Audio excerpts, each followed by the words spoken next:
been venturesome if somebody's sitting over here. All right, we're on. Good afternoon, everybody. Welcome to the Salina City Commission study session, and the identified topics of discussion will be the United Way financial update and city preliminary financial update. Yeah, Mayor and Commissioners, as you're aware, the city allocated $500,000 to Salina Area United Way for child care purposes. So I've invited them to come and just provide an update of where they're at with child care, and we'll go on from there. So if you want to come up to the podium and take it away. Good afternoon, Mayor, Commissioners. I am Christina Small. I am the Executive Director at Salina Area United Way. With me, I have Michelle Grootman. She is our Early Child Care Initiative Director. United Way is located at 328 North Ohio here in Salina. We just recently moved. So I just wanted to first thank you all the opportunity to come and provide an update on our Early Child Care Initiative. I say packet very lightly. We sent over some statistics for you all so you could look at it beforehand rather than just reading along with us. So the first page in that packet includes a point-in-time data from Child Care Aware of Kansas dated April 21st of 2025. According to this report, there are 3,917 children under the age of 6 living in Salina County. Of those, 2,742 live in a household where all parents are in the labor force, meaning that there are approximately 1,475 children under the age of 6 who may be in need of child care. These numbers clearly highlight that access to child care remains a significant challenge in Salina County. Through the Early Child Care Initiative, we've made measurable progress in expanding child care capacity since its start in 2023. Thanks to grant funding from Child Care Aware of Kansas and the Kansas Children's Cabinet and Trust Fund, 225 new child care slots were created locally, including 49 infant slots, which is the hardest to access. The primary goal of the Early Child Care Initiative Fund is to help bridge the wage gap from that of what our early childhood educators are making and that of a living wage of $15 an hour.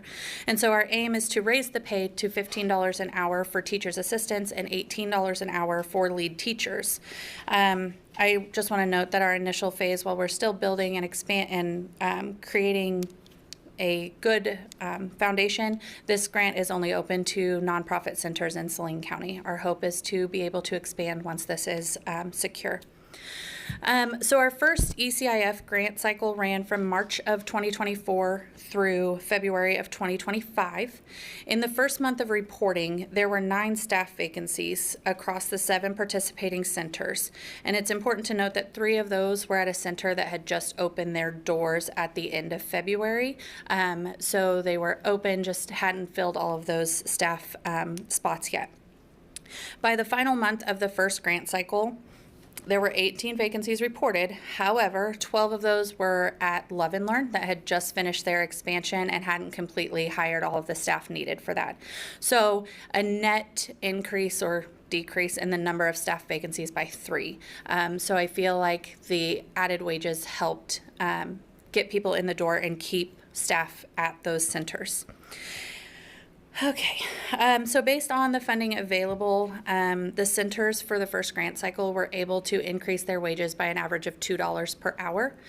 Most of them kept their base wages the same and just did a stipend or a bonus so that they weren't, I guess, promising a base pay due to it being grant funded. But on an average of $2 per hour increase was seen in those centers. However, this still falls short of our goal to reach the $15 and $18 per hour wages for early childhood staff, underscoring the continued need for financial support. So a question that we're often asked is, why don't centers just raise their rates? Put it back on the family. So I wanted to provide an example of why that isn't a simple solution. We have one center here in Salina County that their projected budget for 2025, they will be operating in the red by $166,000, and that's just bare minimum. That's no extra stuff, no extra events, it's bare minimum. And so based on their license capacity, if they were to charge the families to just break even, it would be an extra $50 per week per child. And again, that's just to break even. That's not giving them any additional funding to increase those wages. And this center is one of the centers that pays the lowest for the child care workers in our community. So unfortunately, the financial burden can't be put solely on the centers themselves. They do need our help. So the next few pages in your handout focus on ALICE individuals and households, many of whom are our child care workers. So ALICE stands for Asset Limited Income Constrained Employed. These are individuals who earn just above the federal poverty level, but they still struggle to meet the basic needs. Due to being above that federal poverty level, they don't qualify for many of the assistance programs like food assistance, cash assistance, and that kind of thing. And so a majority of them have to work multiple jobs to make those ends meet. So the statistics in your packet are based on the most recent data available. We received that data April of 2025, but it was from 2022, the last surveyed year. So according to the first chart, 11% of two-parent households in Saline County fall below the ALICE threshold. So these are families that are living in or near poverty with no access to support programs. So if you go to the second chart, it breaks down Saline County a little bit further. And in there, in the mix, it talks about the city of Salina itself. There are 19,442 households in the city of Salina, and 42% of them, 42% either live in poverty or fall below that ALICE threshold. So let that sink in. Nearly half of Salina's households are struggling to make ends meet. This is why we created the Early Child Care Initiative. So the final chart that I have included in your packet is a household survival budget, a breakdown of what it actually costs to live and work in Saline County. Okay, so if we're looking at the wage implications, so a single adult would need to earn $12.47 an hour to cover the basic living expenses, roughly what many child care workers currently make. And we'll touch on the basic needs here in just a moment. A single adult with one child would need $19.18 per hour to meet these basic necessities, a wage that most child care workers do not earn. So the only scenario where the required wage dips below the $19 an hour is for a single adult age 65 or older at $14.54 an hour, still more than what most child care professionals make in our area. So something to note, if you've looked at this chart, you can see the rent is fairly low. So a single adult, the rent for a single adult lists $389. These values are provided based on HUD's fair market rent, which significantly underestimates the actual housing cost. For example, while the listed rent for a single adult in an efficiency unit is $389 per month, the Salina Housing Authority reports that the average rent for a one-bedroom apartment is closer to $590 a month. So that $12.47 for a single adult won't make the bills get paid. A similar discrepancy exists with the child care costs. So if you look at the one adult, one child in child care, that is the column where it talks about a child that needs infant care. So you can see that child care is listed as $407 a month based on this chart. However, so we pulled the Child Care Aware data, Child Care Aware of Kansas data from 2022 to get an accurate representation since this information is from 2022. And while this lists $407 a month, the average cost of care for an infant in a family child care home, which is what this chart represents, was actually $645 per month. So the numbers in this basic needs budget doesn't even meet what was actually costing our families. And just to highlight that it keeps going up, as of April 21st, 2025, that average for an infant in a family child care home has increased to $880 per month. So the cost of child care, it's raising, but yet wages aren't being met. So these figures highlight the critical need for not only our sustained community support, but also city funding to strengthen and sustain early child care services in Saline County. So as we look to the future, we are also focused on sustainability. It's very important to know that this is not just a now issue, it's going to continue. So we've established a growing endowment, which currently sits at over $550,000. As part of our long-term strategy, we also take 10% of every early child care initiative donation to put towards the endowment. So we take 10% of every donation and set that aside for future use. This ensures that we're not just meeting today's needs, but building a foundation for continued impact for years to come. So in closing, we want to thank the city for its support in 2025. That $500,000 that you guys put into the budget will greatly help us for our next grant cycle. It will play a crucial role in helping us expand access to childcare and support the dedicated professionals in this field. For 2026, I was told that we could present our ask for 2026. We are seeking a commitment of $50,000. We understand that the high ask from last year is not something that can be sustainable and provided to us. And so we came up with a realistic number of $50,000 to continue strengthening the early child care workforce and closing that wage gap. This is not just a child care issue, it's a workforce issue that affects every employer in our community. When families can't access reliable, affordable care, parents are forced to reduce hours, leave jobs, or decline opportunities. By investing in this initiative, we're helping ensure that more Salina residents can participate fully in the workforce and that our local economy remains strong and competitive. So I open it to you if you have any questions. Thank you. Appreciate the presentation. And bring it back to the commission. If you guys have any questions? What was your goal for the endowment? Our goal is to hit 10 million. The 50,000, I'm sorry. The 50,000, would that be used for 2026, or would the 10% of that also go against the endowment, or would you use the full 50,000 for the? So any funding that we receive in the year of 2025, so I'm going to use the 500,000 that was budgeted for 2025, that will be used for 2026. For the Early Child Care Initiative, we gather the funds before we grant dollars out. But yes, the 10% would also be deducted from the 500,000 to be put towards the endowment. Are you making this same presentation to some of our major employers, and are they contributing? Yes, we have been talking to employers, and that's where we came up with the $50,000. We looked at some of the employers that have come on board and some of the employers that we've talked to, and we looked at their employee size, like the size of their organization, and then compared it to that of the city. And so that's how we came up with the number, to kind of keep it realistic to what the employer size is. But yes, we are continuing to have conversations with employers. What would it take to bring all child care workers in town up to the living wage?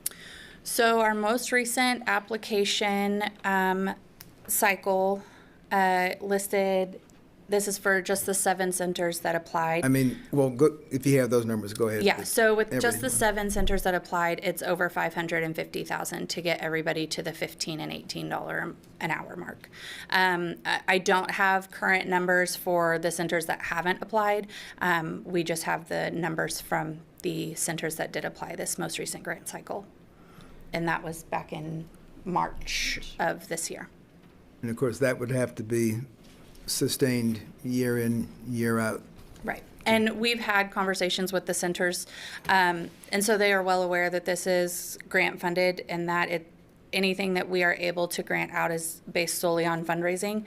And so it's kind of made them a cohesive unit to help speak on the issue itself and help fundraise for us. And how many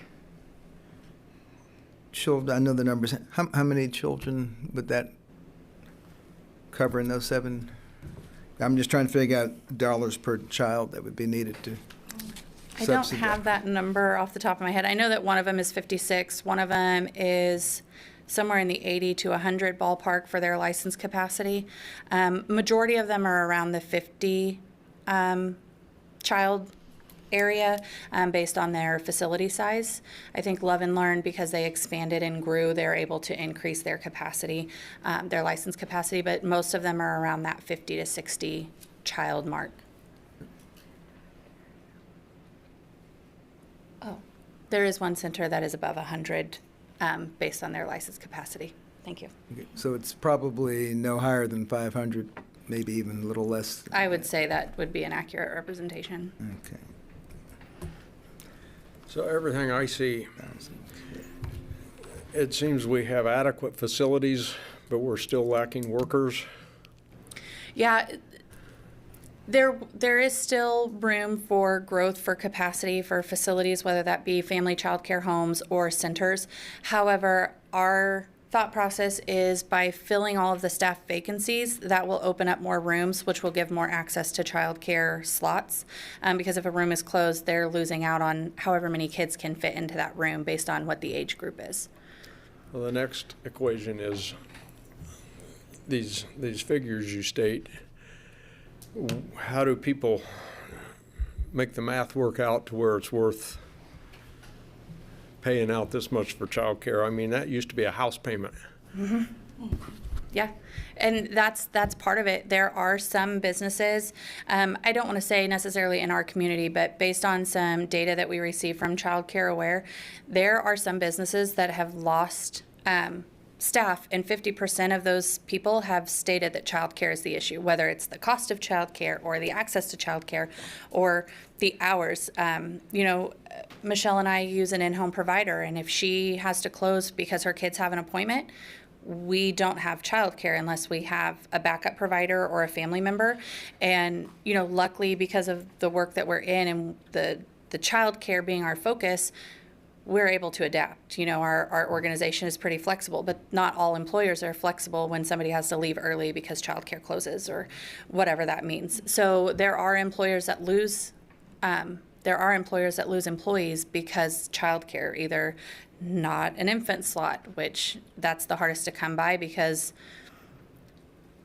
I say profit, but it's not really a profit. The cost of infant childcare, it doesn't add up to really have infant childcare just because of how many staff it takes to cover the number of children. So prior to August 1, I haven't gotten completely up to date on all of the new regulations, but prior to August 1, you could have 9 infants in a room, max. However, you had to have 3 staff in that room for those 9 infants. So that's 3 staff for 9 kids. The kicker was, at that time, childcare workers couldn't even leave to go to the bathroom unless there was a 4th person that came in and relieved them. There always had to be that 3 people. So while there needed 3 in a room, you really needed a 4th person to be able to relieve staff for their breaks. So last week, the governor signed some child care initiative. Can you recap that? And are we going to see any benefit of that? So I haven't read all of that. Unfortunately, we have been moving, so some of the information I have not gotten through yet. But from what I've heard is she's starting a committee to help spearhead childcare in and of itself. There's mixed reviews on it. Some people feel like it is lowering the safety guidelines for childcare, but then there are some that are excited because it will increase capacity. So I think it just depends on where you stand on that line. What's more important to you, the safety or the capacity? From where we stand, obviously increased capacity is great, but safety of our children is more important because these are our most vulnerable citizens. These are our future of our community, and we need to make sure that they are safe and taken care of and learning the valuable lessons that, can be provided. Just doing some quick math, if it was 400 kids and you needed 500,000, that's, if the person's working 2,080 hours a year, I mean, it's less than $1 an hour increase in their wage to cover that gap. What's being done with employers are there any plans for employers to subsidize their workers who have kids in childcare?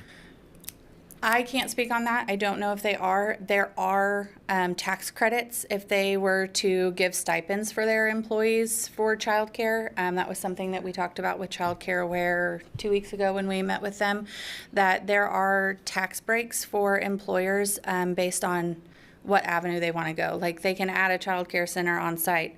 However, a lot of employers are afraid to do that because of the red tape and all of the rules and regulations.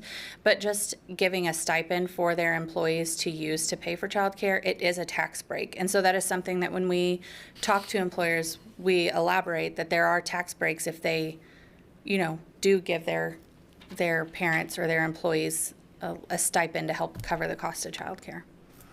Yeah, thank you. Any other questions? I did have kind of a question regarding some of the numbers on this graph or chart pertaining especially to the housing costs, and you'd mentioned they were low. I'm assuming as time progresses, they're going to get more up to date. Yeah, I mean- so they survey continuously. It's just the most recent data that has been made available to us has been 2022. And yeah, and because the numbers that you brought up that were a little higher, updated numbers to me were even low. Right. And then as I'm looking through here, I mean, it looks like all of those numbers kind of have that lower skew to them. And Yeah. so I think, personally, I think the problem is bigger than these numbers are Right. letting on. And all of the charts that I provided with those Alice numbers, there is a website that has all of that information, and it actually, there's Alice Research Methodology, which explains how they get all of their numbers.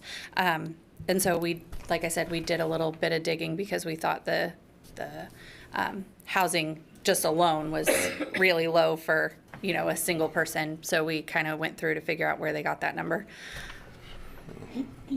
Appreciate that. Well, if there's no other questions, thank you very much. Yeah, thank you guys.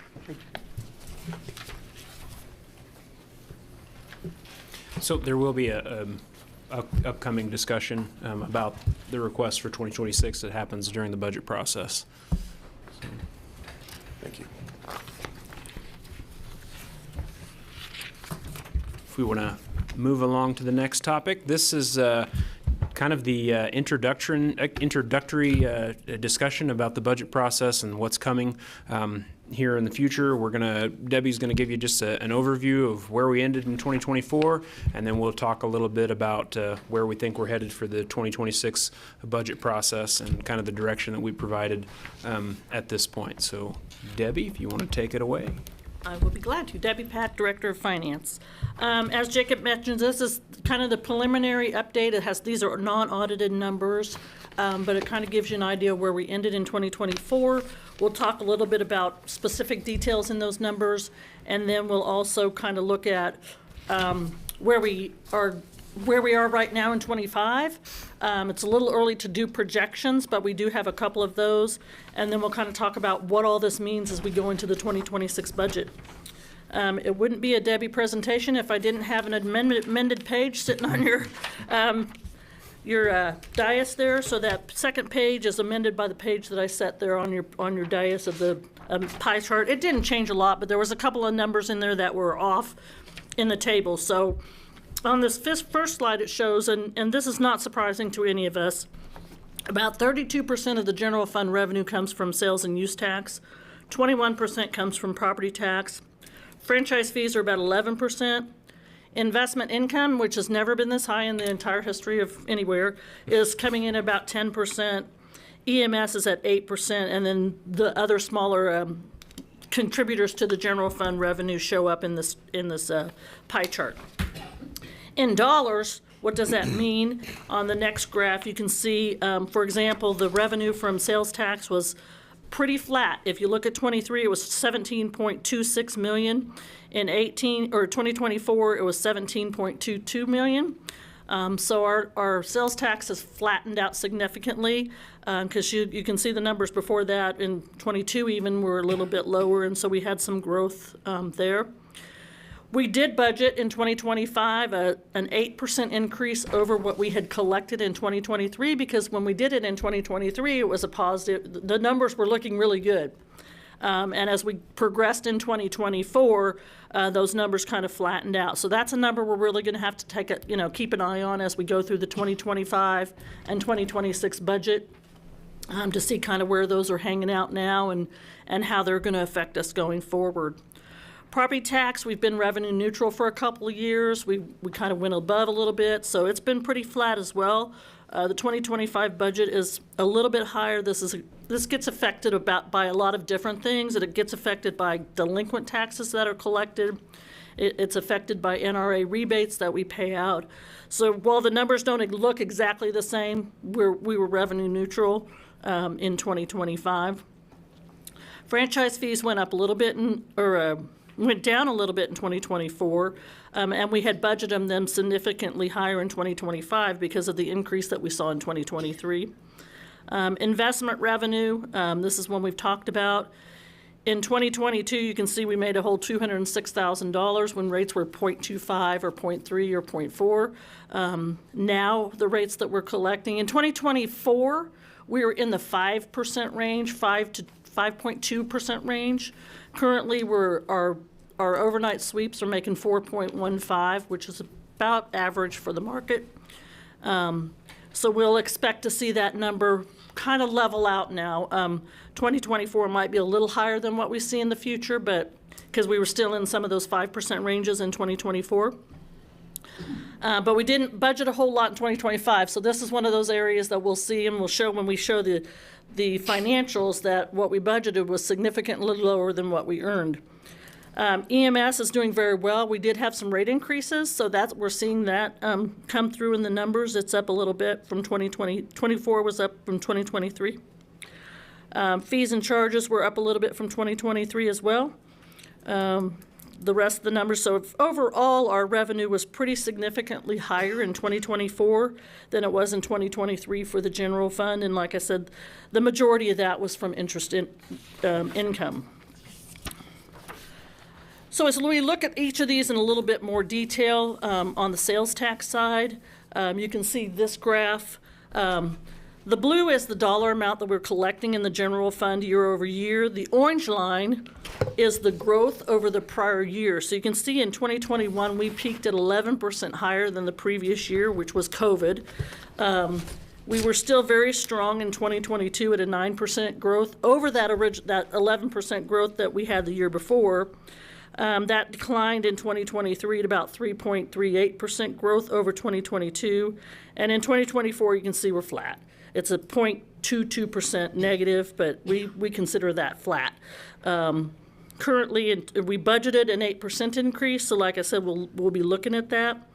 Currently, as of April 2025, we're up about 3% from last year, but I think I've spoken about this multiple times. It's very unsure. It used to be very cyclical. You could tell that sales tax was going to go up when the holidays hit. You could tell sales tax was going to go up when tax refunds were received, and then late in the summer. You could tell those peaks and valleys in the sales tax. Since COVID, those numbers are all over the place. They go up and they go down all over the place. So it's really hard to know at where we are today, where we might be at the end of the year, because even 2 years ago, we might have been shown a negative growth or negative increase at this point, and we came out 8% ahead. So, and then a year before, it might have been the opposite. We might have been at 10% at this time, and we were flat. So it's really hard right now in the economy that we're in to kind of know where that number's going to go. There's a lot going on, and there's a lot that affects it. Inflation, people spending, everything that goes on that goes on and that affects the sales tax. Can you, give me a reminder and a breakdown of exactly what our tax is? And I know it's we have the city has tax. 1.25% sales tax. 1.25 goes direct to the general fund? No, only part of that goes to the general fund because part of that is a special revenue sales tax. If my memory serves me right, 0.75 goes to the general fund, and the other 0.5 goes to special revenue, which is to our sales tax capital fund, predominantly, which then supports all those other vehicles and equipment, streets, parks, and those things. So that is split between two pots of sales tax. But the total for the city is 1.25%. Okay, and isn't there like 3/8 that goes towards streets? That's special gas tax. So we have gas tax that goes to streets as well. That is not sales tax. Okay. And then we also have alcohol tax, which goes to parks, and there's a lot of other funding sources that go to different places, but yeah. But as far as sales tax, that gets split between the general fund and the sales tax capital fund, which then funds those other subordinate funds that we've created for building facilities, vehicle equipment, parks, and streets. And everything else we're paying out of that sales tax capital fund, which is some debt, the river renewal, those items. Okay, thank you. That's that special revenue. Okay. Moving on to property tax, you can see our property tax has gone up a little bit. Like I said, we've stayed fairly flat. It fluctuates, as I mentioned earlier, due to delinquent taxes and NRA rebates. Just for an example, in 2024, the city's portion of the rebates that were paid out was about $58,000. So that funding comes out of the general fund property tax, and as well as the debt service fund property tax that we levy at the beginning of the year. One thing to note that in looking at these numbers, the increase in property tax collection since 2020 is about 16% increase to 2024. And if we look at the next page, that's going over the assessed valuation, that growth in assessed valuation is about the same percentage from 2020 to 2024 is about 16%. And we haven't always captured that. We captured it probably, I think, 2 out of the last 4 years. We've gone with the R&R, and 2 of those 4 years we went a little bit above. So we were able to capture some of that increment in the assessed valuation year over year. The top graph here shows you the assessed or the mill levy history. As not everyone knows, we're not the only one that taxes in town, so you can see that the majority of the tax on an individual property comes from the USD 305. Then the red portion there is the city, the green portion is the county, and then the purple is other, which would be the library and the airport authority, extension council, those smaller taxing entities. Back to the assessed valuation, kind of part of the process that we'll see and we'll go through is we don't get our evaluations from the county until June 15th, or the revenue neutral rate that we'll see. As we'll talk about a little later, we're not anticipating going over that rate, but that's a discussion that we'll have to have in the future once we get those valuations and kind of have an overall look at what's going on in the budget. Franchise fees is the next probably largest contributor to the general fund revenue. You can see this graph shows not a lot of growth. The one peak that we see on the gas tax is probably most likely due to the rate increases that we saw back in 22, 23. And really, a lot of these numbers are dependent on weather. As you know, electricity, summer heat drives up electric bills, that drives up franchise fees. Winter cold typically drives up gas costs. That drives up franchise fees. The rest of them are fairly flat because those effects aren't there, so the people's spending is pretty flat over the year. And the next slide is transient guest tax. While none of the transient guest tax goes into the general fund, we did want to kind of talk about this funding source and the changes that have come about with the change in funding to the chamber. So this top graph, you can see transient guest tax was significantly affected by COVID. They kind of came back a little bit in 2021. Now it's coming back it's very strong. It's higher than it was pre-COVID. And you can see that the Chamber of Commerce was getting a significant amount of that. The 2024 number for the Chamber in total was about $1.1 million, $1,115,000. Their budget for 2025 is $1,140,000. In 2025, we're estimating we still and will continue to allocate about 25.8% of all transient guest collections to TPEC operations. 12.9% of collections will go to TPEC debt.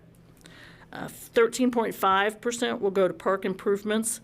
And then we may or may not have excess once we figure that out, because now that the chamber is a flat amount, we'll either spend it all because we didn't collect it all, or we'll have some left over because their budget was lower than what we collected. So we won't know what those numbers are. In the 2025 estimates, where we began at $3 million, it looks like we could have $290,000, and that's just something we'll have to decide as we go along, where that number goes and what we use that for related to tourism. But we really won't know that number until after 2025, because that was the first year that we changed this format, and we're moving on with the budget for the chamber. The next revenue source that we have here, history for, is gas tax, and this is the one, Commissioner Longbine, that I mentioned. All of this revenue goes to support streets, street maintenance, anything related to transportation. It has been pretty flat over the last 5 years or so. 2020, of course, was very, very low. We did have an off-cycle distribution in 2021, which makes it look a little bit elevated. And if you look at the numbers, we're down since 2019, or since COVID. So we haven't recovered fully since prior to COVID. That could be related to cost. That could be related to a lot of things, but probably the cost of gas is not as high as it was then. So that could be affecting our gas tax revenues. Hey, Debbie, before we move on the transient guest tax, that incremental amount that we're collecting, do we have that set up in a separate account? We have it left in the transient guest tax fund because that fund is a pass-through fund. So as any money that comes in goes to all of those different entities. So what's left in that fund is effectively what we have in excess of what we have commitments to, if that makes sense. So it all comes into a fund, the tourism fund. We pay out of that fund to the chamber. We transfer all the money that goes to TPEC and to debt, and we transfer all of the money that goes to the park improvement fund. And so whatever's left in that fund is what is excess of what we've had in commitments. But how do we keep track? I mean, because some of that could be due to the growth in the amount we collected versus just that increment increase. Does that make sense? Mm-hmm. To me, that should be in a separate ledger account. What increment are you referring to? Well, because we're putting we increase that for maintenance, for future, whether it's for ball field, turf replacement, whatever, Right. for maintenance of different facilities. That amount that we committed in that increase, so when we went from 6.7 to 6.75 to 7.75. 7.25, that, whatever that percentage is, which is 13.58 of the total of the 7.25, goes to the park improvement fund, or goes to that payoff of that debt. And so it's held there. So yes, I see what you're talking about. There could be money left over from that increase that's not being used for debt. So that makes a good point. Okay. And we do put that in the Parks Improvement Fund. Don't we transfer that over? I mean, we've accounted for those monies in the turf replacement plan as the excess in that portion of it. To me, it ought to be I think what fairly we have easy is to calculate we'll this. have two. We'll have one that's part of the Parks Improvement Fund that we're setting aside that'll just be specific to that, and then we'll have a different increment that'll just be fund balance in the transient guest tax that could be used for any purpose. I guess maybe That makes sense. Maybe when we get the budgeting process, we'll be able to see we that. can show you so that. we may. Yeah, so I'll take a look at it, too, to- Because right now we're just talking about income. We're not talking about balances. So Correct. So we'll look at Correct. that, I guess, when it comes Correct. up. So. Right. Yes. And I would say that funding in here does not go to the Park Improvement Fund. Currently, it goes to pay the debt of turf we've got out there. So if that debt payment is less than that $406,000 we're showing there, that's your question. How is that being captured? Yeah, compared because to, yes, debt service. Yep. Because I think what we're collecting should be more than our annual debt service, so that remainder should be sitting over here for future Yes. replacement. Okay. Yes. Well, And we'll- I'll have to look to see if we have historically taken that difference and put it in the turf replacement fund for future costs. I think that's what we're doing with Okay. it, but I That's what can't make that. That's what I want to make sure of. Yeah. Okay. Yeah, we've certainly accounted for it in the turf, Yes. as part of the turf replacement plan. We've Yes. accounted for any overages that we're collecting now. just We don't- just anticipate there will be because we're not just taking a percentage and giving that away anymore, there will be a little bit more. There could be There more. could be more. I mean, there may not be. It depends on the request that comes in And from the the chamber collections. as that grows, or doesn't grow. We'll just have to see what the balance looks like. Yeah, I'm still, okay, we'll look at it when we do budgeting. Yeah, I'll Still make not note really to sure. look at that and verify that information for you. For 2025, in the second quarter, that transient guest tax collection is up 5% over last year right now. But here again, it's based on people spending, so I don't count on that until everything hits the end of the year and we know what that number actually is. So we kind of went over gas tax a little bit. So the next set of slides are our financials at the end of 2023 or 2024. The first one is the general fund. You can see that overall the general fund showing a net income of a little bit of almost $3.3 million. If you look at those numbers compared to what we budgeted in 2024, we were under budget. We were short of budget in sales tax of about $1.1 million. We were over budget in investment income by about $5.3 million. EMS came in over budget at $956,000, and licenses and permits came in under the budgeted revenue at about $500,000. For a total of we were about $4 million. We collected about $4 million more than we budgeted in 2024. On the expense side, we came in about $203,000 over budget. The majority of that was in personnel. I would bet that most of that was in overtime. So those are numbers that we're taking a look at. The other one that came in over budget was interfund transfers, because we did have to do a couple of late transfers for funds that were in trouble or came in the negative at the end of the year. So that one is over budget as well. The next fund in this packet is the Arts and Humanities Fund. It too came in over budget on revenue by about $32,000, came in under budget on expenses about $19,000, so showed a net income of about $36,500, ending its fund balance at about $188,000. I didn't mention for the general fund that left the fund balance about $33.7 million after that net income of $3 million. Sales tax capital fund, this one was hit just like the general fund. It came in under budget by quite about $600,000. It also came in under budget on the expense side. Not all the expenses were spent. It did show a net loss of $2.4 million, bringing that ending fund balance to about $2.3 million at the end of 24. Sales tax economic development fund. This fund is also affected by that sales tax, so they came in under budget. On the revenue side, about $26,000. Came in on budget on the expense side, so their net loss was about $243,000. That was anticipated due to the Salina airport commitment that we made for the overnight flights. So we anticipated that number to come in like that, bringing that fund balance down to about $698,000 at the end of 24.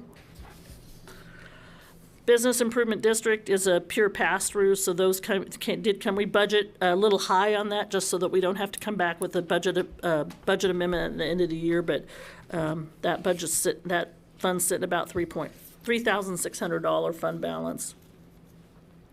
Tourism Convention Fund.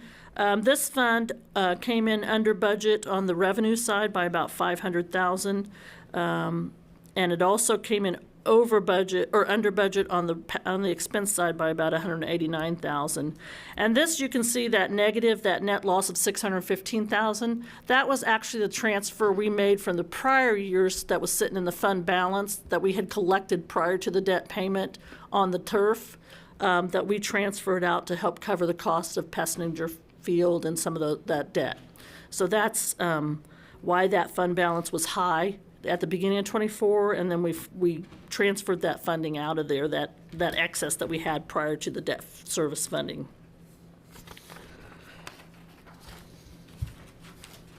Special Parks Fund came in under, the revenues came in under, this is from special alcohol tax. So as you may recall, special alcohol tax is on drinks at bars and such. And a third of that goes to the general fund, a third goes to special parks, and a third goes to special alcohol, which is then granted out to entities in the area that deal with alcoholism and things like that, and to help them support their services for that. This being a pass-through fund, the money coming in should be, well, no, this one's not. They didn't spend a whole lot in this fund last year, so their balance is at $802,000 at this moment. This is the special alcohol fund. This is the pass-through for those grants that I just mentioned. So this one came in under budget, and then therefore the pass-through also came in under budget. That's another one we kind of budget high in knowing that's the pass-through, so that we don't have to necessarily do an amendment at the end of the year for that. But everything that pretty much goes in and out of that particular fund. The special gas tax, what looks like it's an under budget, came in under budget on revenue. Part of that money is the FF&E, which is the federal fund exchange dollars that we get from the state. We had budgeted all of those funds to come into that particular fund and to cover projects that were paid out of that fund. However, some of those projects were paid out of the streets fund, so some of that revenue went into the streets fund to cover that. That's why this appears that it's under budget. We did get over $580,000 in that FF&E, but it was just split between two different funds. This fund's sitting at a fund balance of about $795,000 at the end of '24. Neighborhood Park Development Fund came in over budget. We don't budget a lot in this, and then this has to be spent in specific park areas where it's collected. So the Parks Department was able to spend some money, about $19,000 out of this fund in 2024, leaving the fund balance in this fund about at $84,000. Tony's Pizza Event Center Fund, this, is the fund that does the operations for TPEC, and its funds are collected through tourism, as we mentioned earlier. There's a transfer from the general fund that helps cover that, and also the tourism money that comes into that. They came in over budget on revenue by about $104,000. Their other revenue would be items that they sold, like if they sold something and then bought something, a piece of equipment, I believe is what that number's from. We did have to do a budget amendment on this particular fund, so they did it appears they came in under budget. That's the amended budget that we did at the end of the year, showing a net loss of a little over $5,000.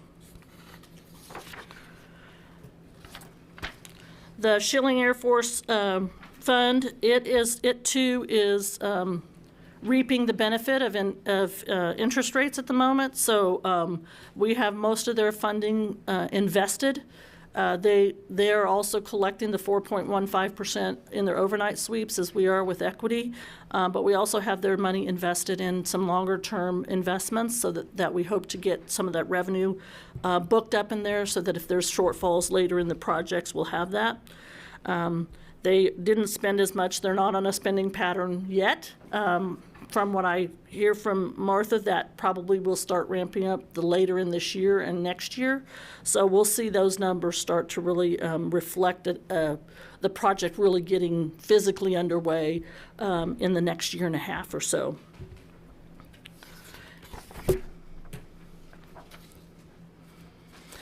The sanitation fund came in over budget on revenues, $58,000 under budget. We did do an amended budget on this one as well. They did spend some money out of their contingency, which was an approved spending from the City Commission on the sanitation building. So they came in at a net loss of a little over $1 million, leaving their fund balance at $673,000 at the end of 2024. Solid waste came in over budget on revenues, about $230,000. They came in under budget on expenses, about $800,000. While it appears they lost a lot of money, we did do a transfer Part of their budget was a transfer out of their operating fund into a capital reserve fund. That was an initiative that we did in the 2024 budget to get that money out of their operating fund and into a capital reserve fund. So while we budgeted a $6 million transfer, we budgeted $5 million out of that. So that's why it appears. If you take that $5 million out of that $4,732,000, they actually had a net income of a little over $200,000. Their fund balance went from $6 million down to $1.5 million, and that was intentional. That intentional, so that their money, as they need capital replacements for their equipment, they are going to be using that capital reserve fund as opposed to using their operational fund for those types of things. Golf course fund came in under budget on revenues by about $160,000. They also came in over budget on expenditures. They too had a budget amendment that we had to do. We also had to do a transfer. This was one of the transfer funds that we needed to transfer funds into to maintain a positive fund balance at the end of the year. So we had to transfer $65,000 into that fund in 2024. Water and wastewater fund came in under budget on the revenue side, about $400,000, under budget at $900,000 on the expense side. Their net loss is about $5.6 million. And if you remember, when we do the rate studies, and we were doing that rate study, some of you were here, Commissioner Davis, Commissioner Hoppick, that fund was building its fund balance and building and building and building into the $25 million range. And we knew that we were going to have these expenses coming up, and this is when, and we're seeing that. So most of that negative fund balance, or that loss, is due to the debt payments that we're now paying on the water plant, the wastewater plant, and some of those big projects that we had. But we anticipated that in the revenue study so that we could adjust rates to at little increments as opposed to big numbers. I did look at the rate study for this time period, and we had estimated the ending fund balance to be about $18 million, and it's coming in about $15.5 million. So we'll take a look at that when we look at the rate study for 26 and see kind of where those numbers are falling and make sure we're still on track with those debt service payments that we have coming up, or that we have future projects that we need to have funding for in the future. The work comp fund coming in under budget. The revenues are transfers out of every other fund of the city, so that's a given number. It's transfer. The revenues came in under budget by about $75,000, so that's showing, and this was intentional as well, a loss of about $34,000. If you remember, we created a policy a few years ago about what that fund balance should be for that, both that and the health fund. And for this particular time frame, that fund balance minimum was goal was $862,000, and the maximum goal was $1.5 million. So that $995,000 fund balance is falling right within those ranges that we had set. The health fund came in under budget a little bit, $290,000 on revenues, came in under budget on expenditures as well. Showing a net loss of about $168,000. Ending fund balance of $2.869. This too has a minimum maximum calculation. The minimum calculation for this period was $2.65 million, and the maximum was $3.2 million. So too, we're right in that middle of that range that we had set. So that's pretty confident that that's where we wanted to be at that point. The central garage fund came in over budget on revenues and under budget on expenses, showing a net income of $991,000. Their current fund balance at the end of 24 is $409,000. Bond and interest fund came in under budget on revenues, which is property tax, motor vehicle tax, those types of things, and went under budget on expenses as well, which is the payout that was required from property tax to cover the debt payments that we had. The current fund balance in there is about $3.1 million. So that's kind of the gist of what happened in 2024. Very quickly, just so you can take a look at those, and if you have any questions or specific questions on any of that particular information, I can certainly get those answers for you. So the next slide we wanted to kind of talk about is the general fund balance. And this slide really is intended to show you how we went from in 2019 with a fund balance of $7 million to 2024 with a fund balance of $33.7 million. And the graphic, as the graphic shows, the red is our expenditures, the green is our revenues.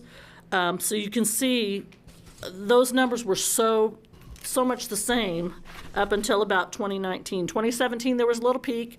We had the TPEC naming rights came in for about $1 million that year. 2019, we did some really significant expense or decreased spending. 2020, we had a lot of decreased spending due to COVID. 2021, 22, 23, or really later 22 and 23 are increased sales tax. Sorry, I almost missed that part. We saw a significant increase in sales tax in 21 and 22. 23 and 24, we're seeing that increased investment in the investment revenue. So you can see how that gap is getting farther and farther apart. Our goal in budgeting is to get those numbers the same. Some of these things, a lot of these things were unanticipated. So as we go forward in the 2026 budget, our goal is always to present a budget that's flat, that has revenues and expenditures that are fairly, unless we have a specific reason that we're changing that number. So that'll be our goal as we go forward into 2026 and try to get those numbers kind of leveled out so that we're not continually adding and adding and adding. So where are we at in 2025?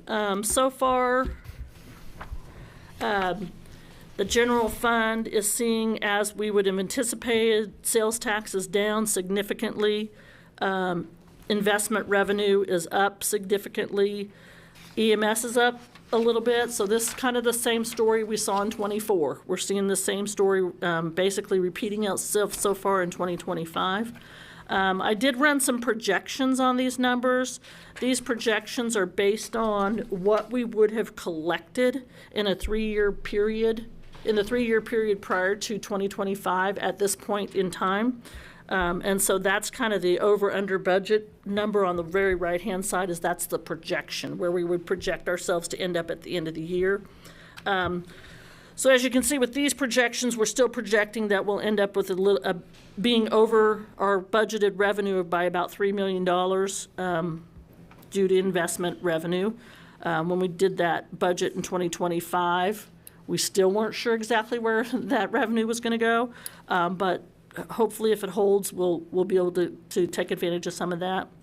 As far as the expense side, to project, we look at how many pay periods we've paid out to date and say, okay, if everything was level, where would we be at the end of the year?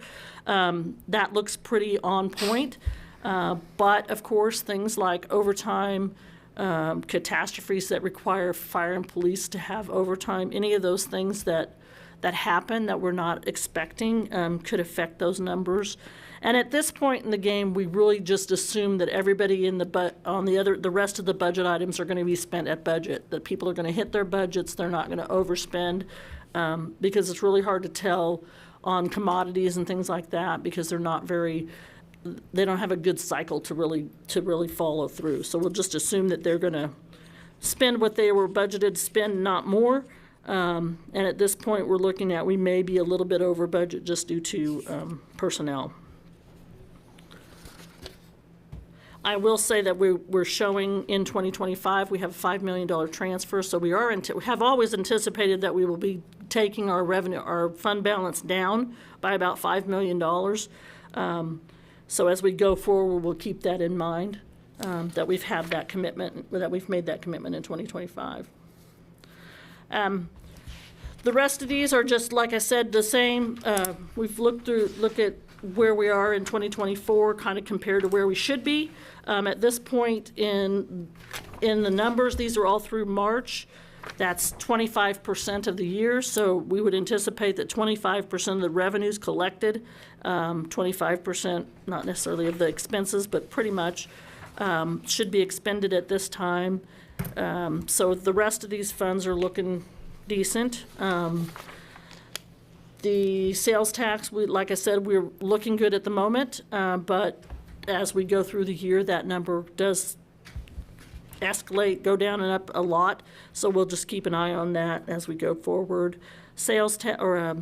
Gas tax looks to be about where it should be at this time of the year. We'll keep an eye on that one.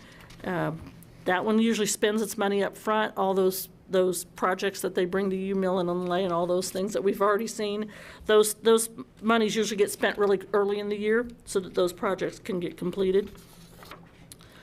Sanitation fund, same. They look like they're kind of staying on track at that 25%, a little ahead on revenues maybe,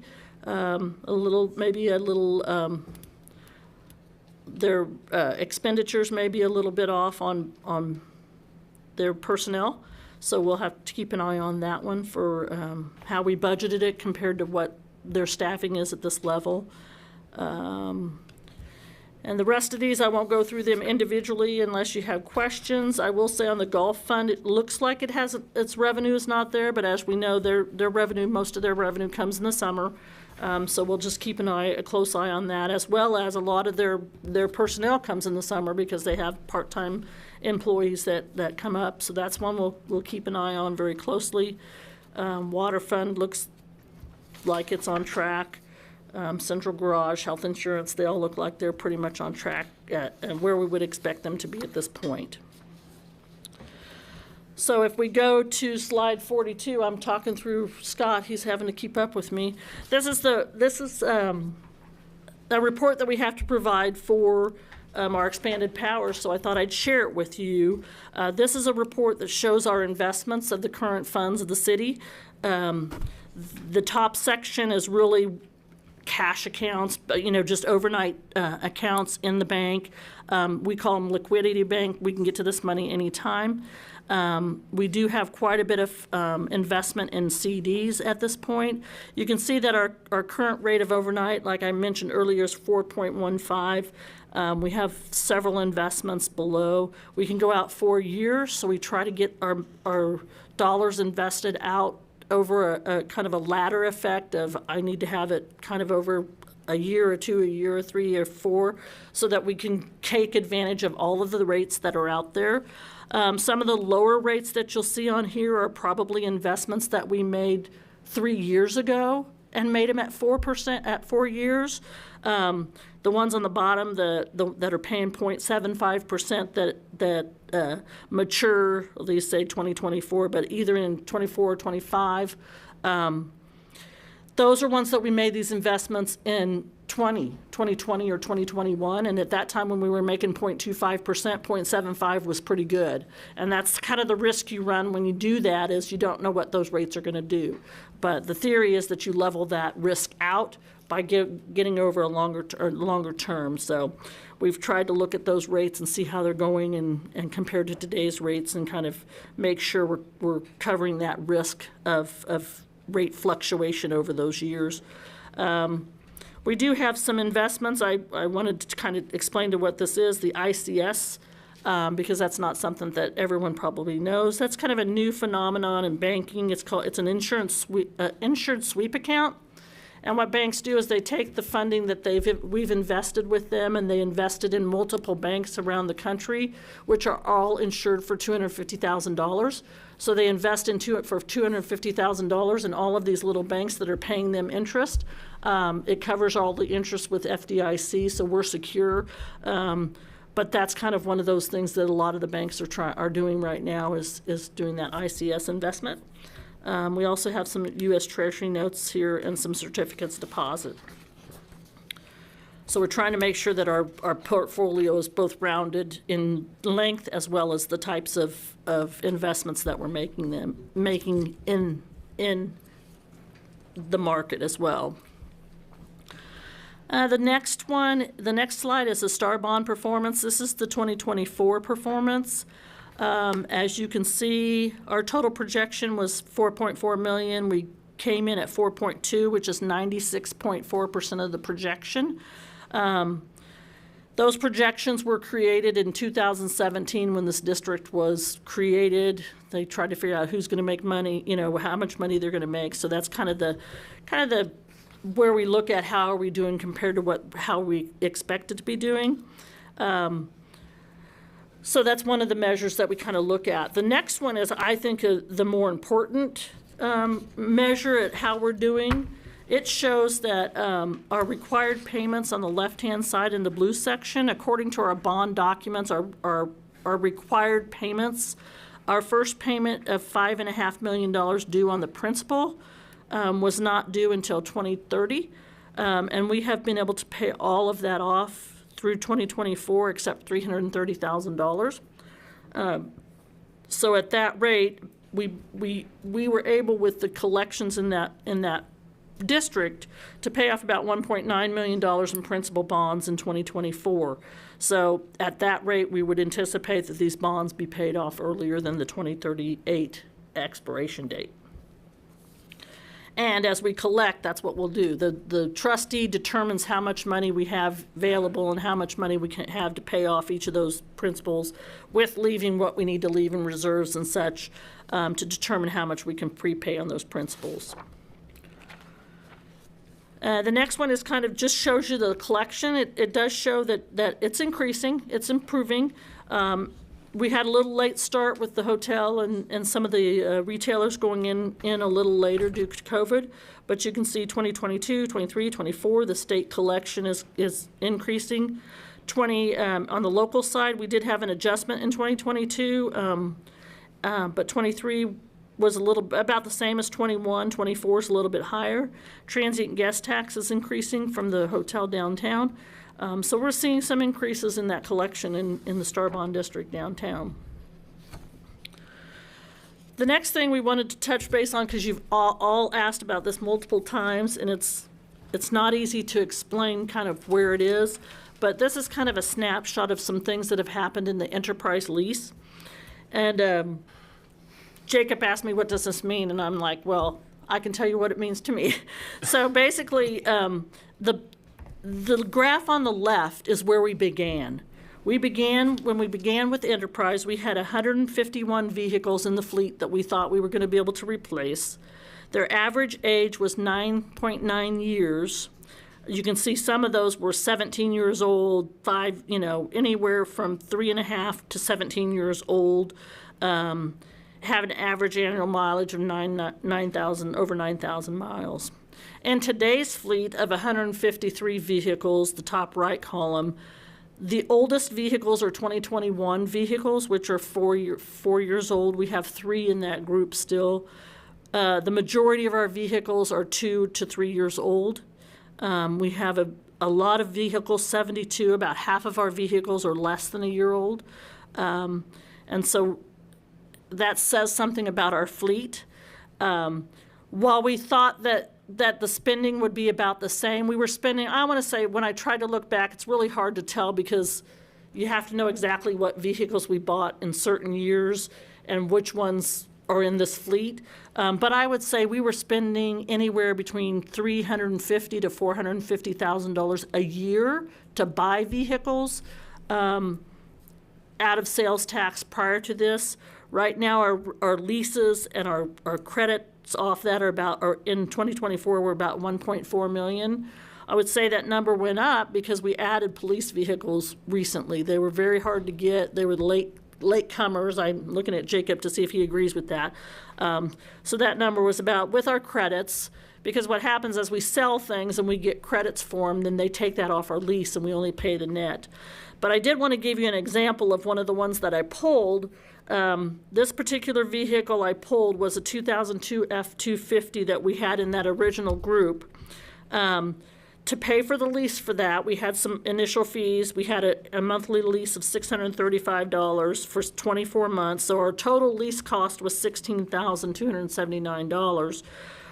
The gain on the sale when we got that, which is what we got out of it, the credit we got out of it, was about $12,800, leaving our cost over a 2-year period at $3,500. We paid $3,500 to drive a car for 2 years. And so to me, that's pretty good. I mean, that's, if you think about that, $3,500 over 2 years, if we would have had to keep that truck for 10 years, roughly 5 to 7 years probably, to pay the cost of a truck to buy it, because we were buying trucks for $40,000 roughly.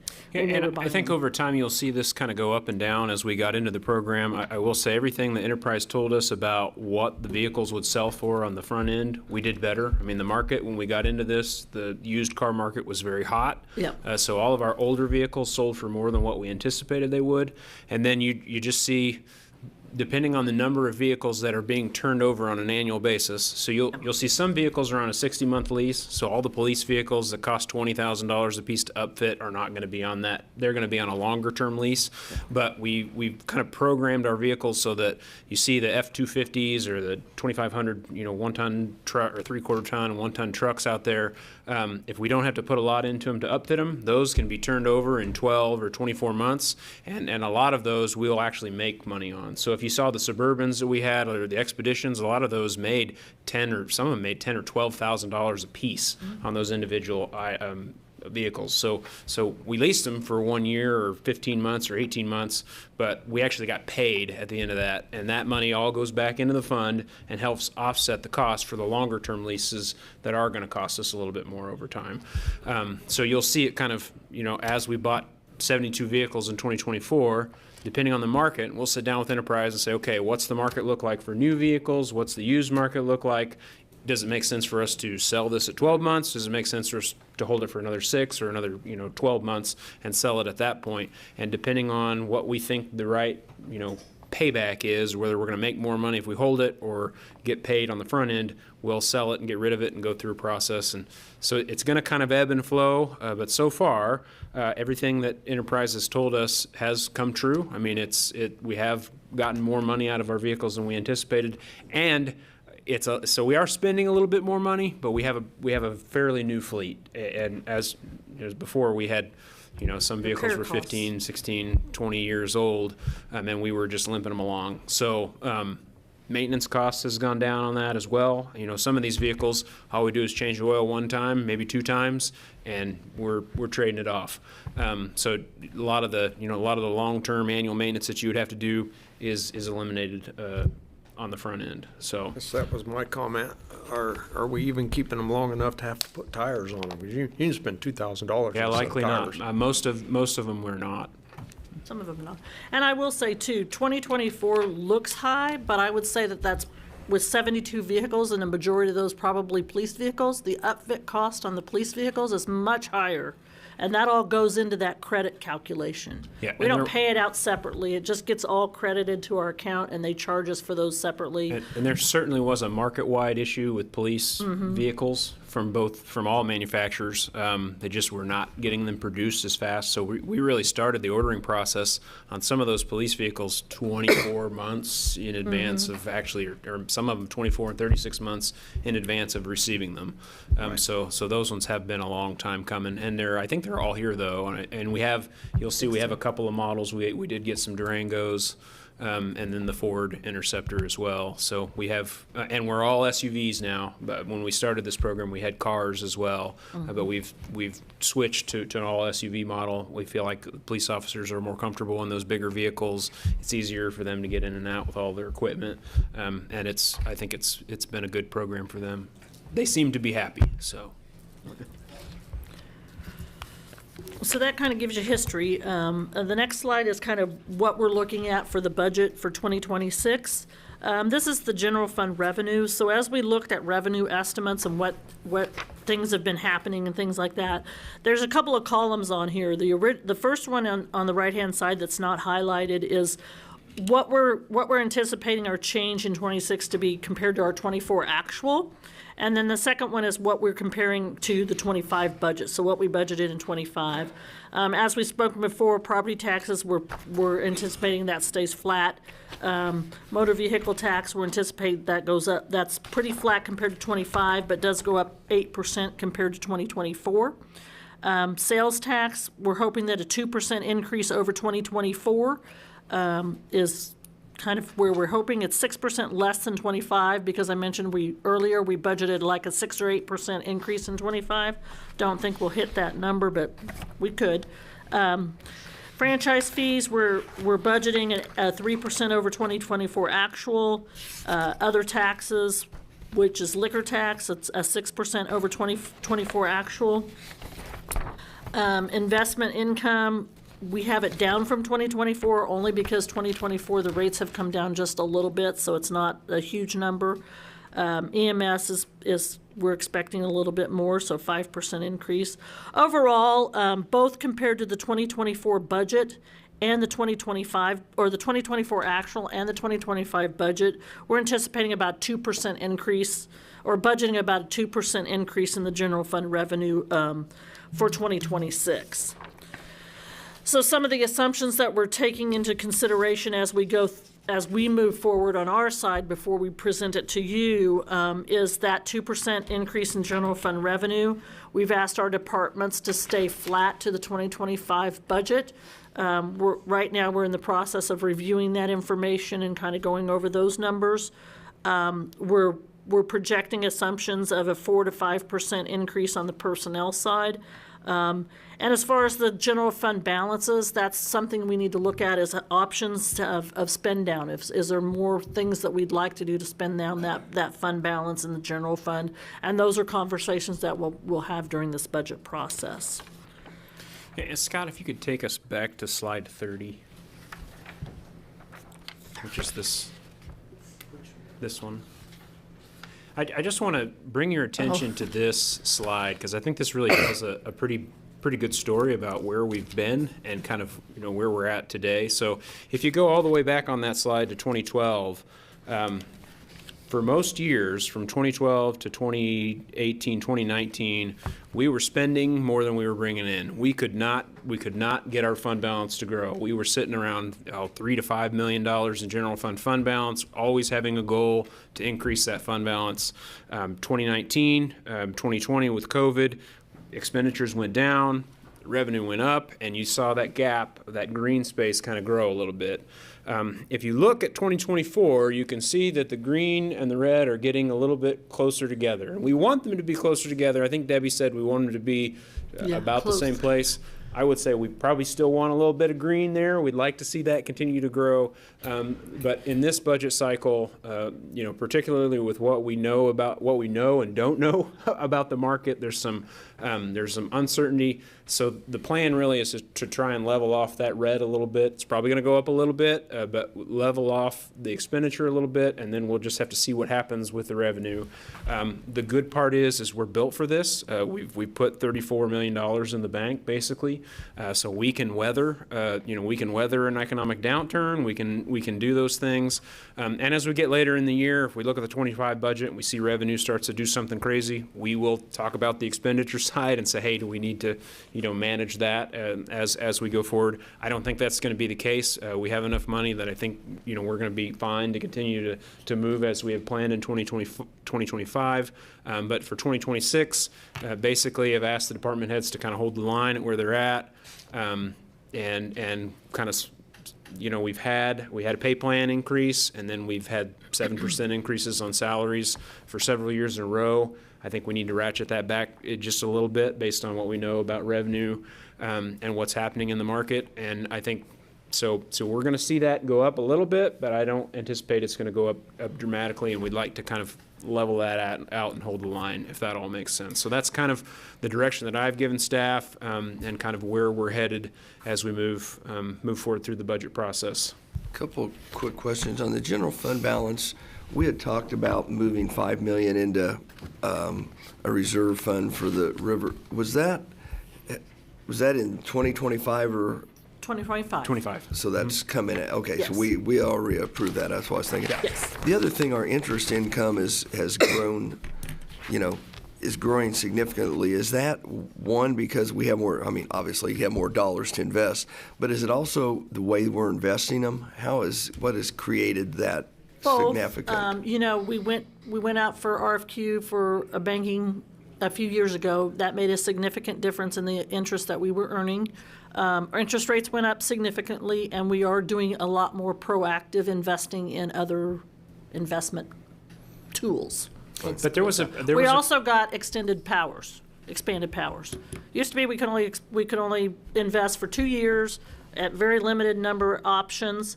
When we got expanded powers, we're approved for expanded powers that moved that range to 4 years, and it also opened up a little bit of abilities and other functions. Which would be interesting, because right now we have kind of an inverse yield curve, because if you look to go out 2 years or 3 years versus 9 months or 12 months, the rates are interest lower. rates are less. So Yeah. we kind of, Yeah. which tells me the market says rates are gonna come down. And I think we did have a significant increase based on when we did the banking RFP and we Yep. switched banks, the daily sweeps accounts, just the Yep. accounts that we Right, hold that's what throughout, that increased pretty Significantly, dramatically. yes. And as Yeah. you see in the budget, if you look at the numbers, in 2024, we did not budget near the income that we received, and a lot of that had to do with the money that we have in those daily sweeps accounts. So and that's kind of where we're looking at 2025 budget. We may not get the sales tax increase that we were expecting, but we're probably going to level out on the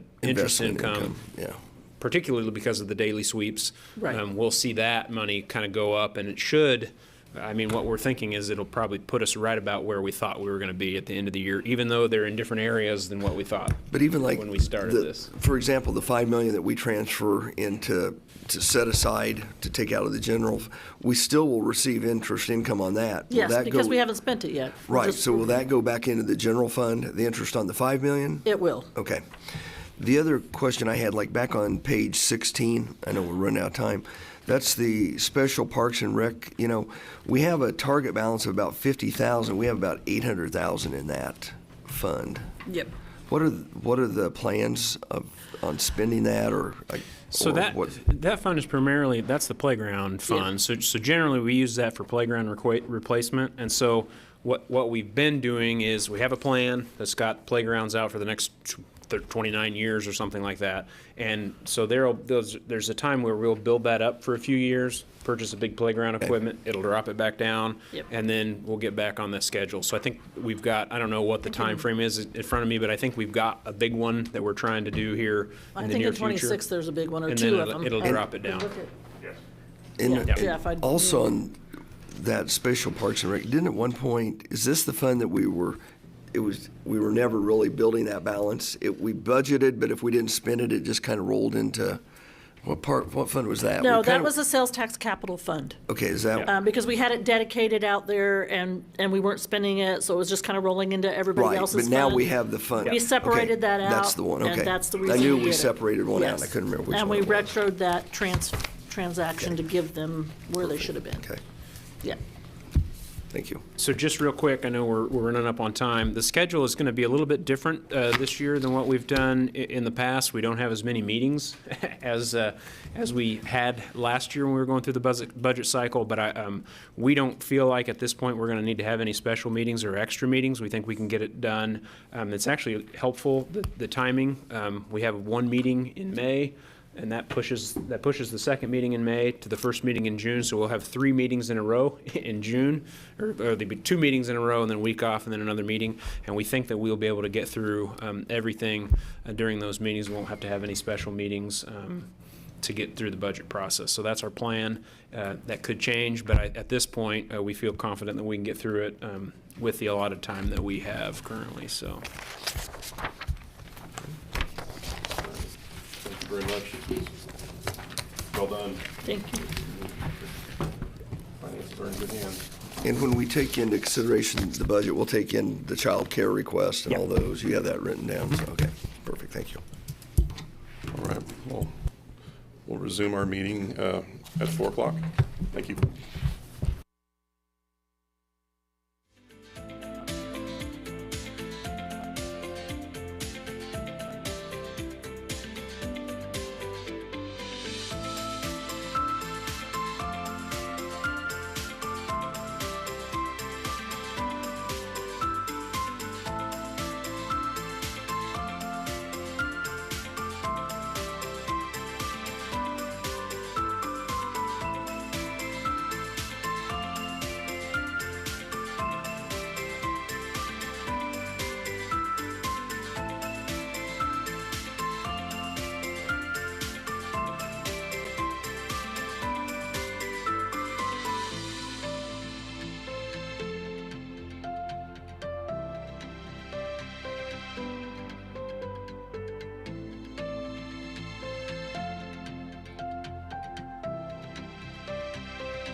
we'll get started. Good afternoon, everybody. Welcome to the Salina City Commission meeting for April 28th, 2025.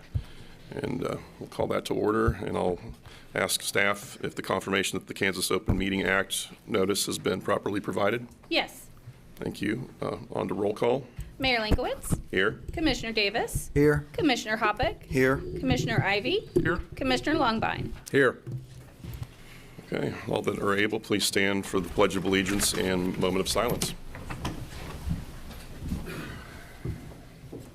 I pledge allegiance to the flag of the United States of America and to the republic for which it stands, one nation, under God, indivisible, with liberty and justice for all.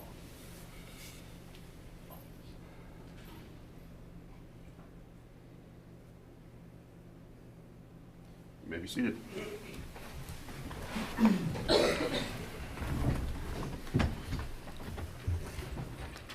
Commissioner Hoppeck, are you? Okay. Go ahead. Item 3.1, conduct a public hearing on and consider approval of ordinance number 25-11242, levying special assessments against Stone Lake Addition Phase 3C and the Markley Magnolia sanitary sewer system improvements. Mayor Linkowitz, due to a business conflict, I'm going to recuse myself from item 3.1. All right, thank you.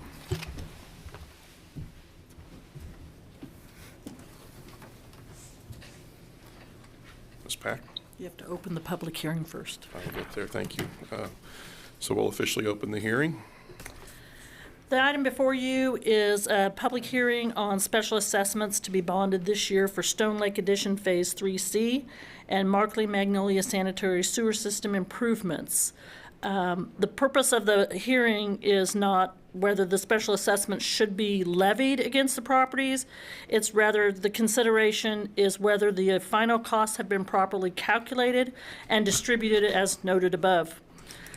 From this point, the notifications will go out to the homeowners or the owners of the properties. They'll have 30 days to decide whether they want to prepay their special assessments. If they choose not to do that, they will be assessed. They will be bonded on a 20-year period, and the assessments will be assessed against the properties annually. At this point, I would stand for any questions.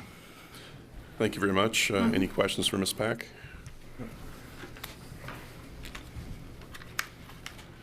Thank you. Any member of the public wish to comment on this item?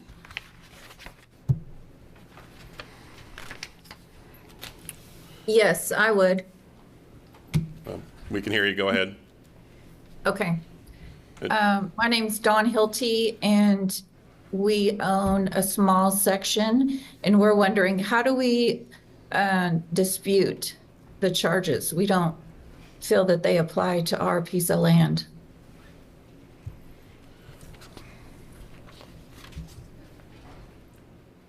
So I don't understand what's the process to dispute the charges. I'll look to legal counsel, and I'm not sure if legal counsel for bond counsel's online, but the special assessment district was created back in 2017, where more than 50% of the property owners at that time signed the petition to have the sewer and the sewer system and water system put into this district. And it also designated which properties would be assessed cost based on this project and how it would be. And according to that resolution back in 2017, each property would be assessed based on their square footage. And I believe I'm familiar with the property that she's questioning. It's a small section that's being assessed on that property. So I don't know if there's a way to contest at this point. That would be a question for legal counsel. I would expect, Mayor and Commissioners, if bond counsel were responding to that question, they would indicate that at the time of the creation of the district, that was have been the time to address the properties that were included. At this point in time, it's my understanding that the issue is strictly whether, as Ms. Pack explained, whether the costs are correct and the proposed allocation is correct. And that is really the only issue at this stage of the process. Thank you. Okay, so we're disputing the amount of the costs as well. Like if you look at the property tax value that was assessed on this parcel of land, the assessed value by the city or whoever does the tax assessments assessed the value at just under $4,500. It's just a small, tiny little parcel of land. And yet the charges that were being charged, the fees, are about $3,500. So they're just about the value of the land. Those fees would be under the purview of the county, not the city. Okay. So, but isn't it this forum that we're discussing those fees and all of the charges? So this is where we would bring it up. The $3,500 assessment is based on square footage of that property. That's based on the original designation of the special assessment and how it was going to be calculated. It has nothing to do with the value of the property at this point. It's the percentage of the square footage of the district that property entails. Oh, I see. I But misunderstood the if you question. look at it as a whole, like the picture as a whole, just like I just presented that information. So the property value assessed itself was under $4,500, but yet the fee is $3,500. So I don't see how that's equitable. Yeah, so it's not connected. This is Jacob Wood. I'm the interim city manager. The fee is actually not connected to special assessments or the value of the property. I mean, it is connected to special assessments. It's not connected to the value of the property. It's connected to the benefit that's assessed to the property. So this list has all the different properties that are within the development, and then it has each property in the development based on how much benefit is allocated to that property. So that's why, because your property is a little smaller than the rest of them, it's derived less benefit, and that's where your fee came in at the $3,500. Okay, so when you're looking at it from that perspective as well, the parcel is just a tiny little triangular piece of land that's like a connector piece connecting our other land to the Markley Road, to the back road. And our other land already has the sewer fees and assessments, and we already paid everything for that. So this is just, if you're looking at the purpose, it's not getting the sewer usage purpose that you're talking about either.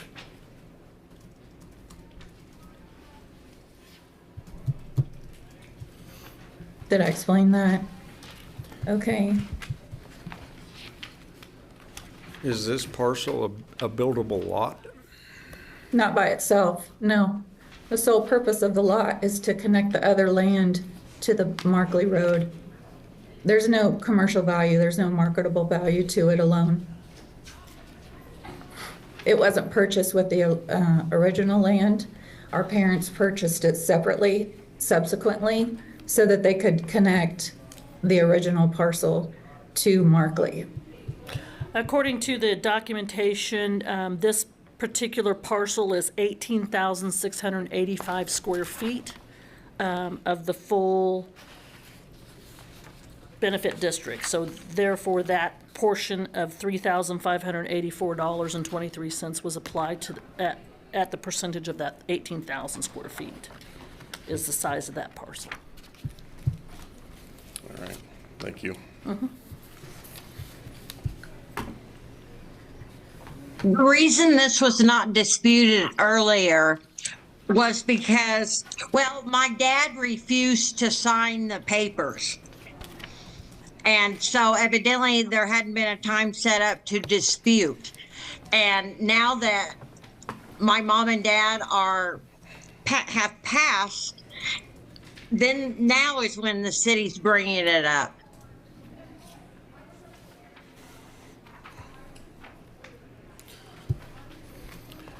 So I think maybe this question might be for council.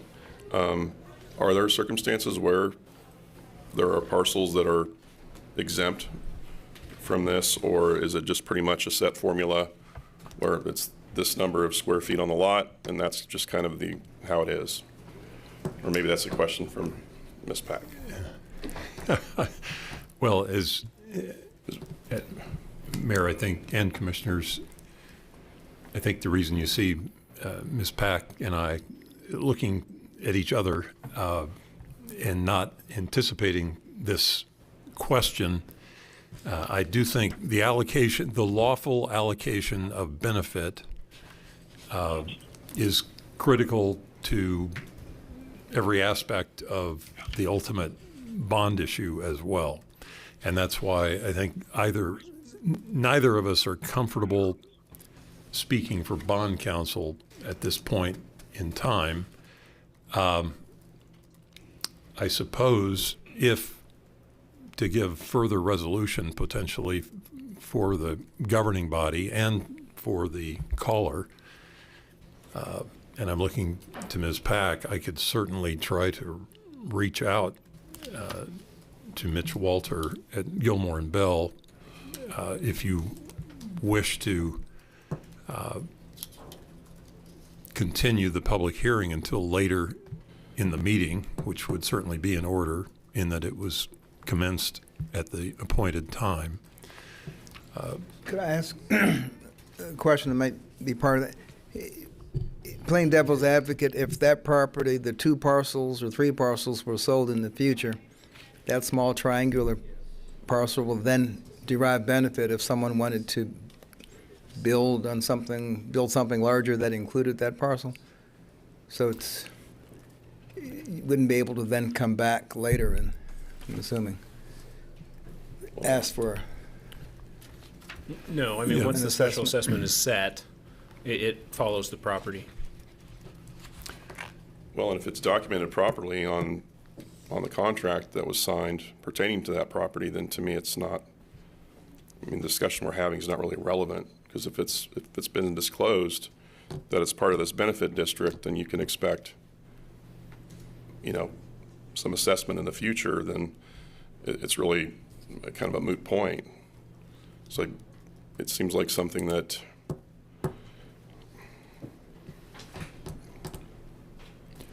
almost sounds like a discussion between whoever they bought the property from or the realtor involved, maybe. Or maybe I'm getting too far in the weeds. But I mean, I think Greg's point is if you have additional questions about how these calculations were derived and why it's 35,824, that's a question for bond counsel. If you want to continue this and get them on the horn and they can answer that question to derive why or what their thought process was with that benefit, we can do that. But yes, at this point, I mean, it is, unless the commission decided we wanted to change that, this is what would be set and what would be assessed to that property. well, I don't think the process, I can't speak for the rest of the commissioners, but the process isn't really in question here. And to me, I think the question this individual has is maybe pertaining to the contract, which we have nothing to do with. But did they already own the property before this was all done, and they were just looped into it, or did they buy the property after? No, the owner on record in 2017 was the Larsons on this particular property. So they already owned it before this Yes, was put into play? yes.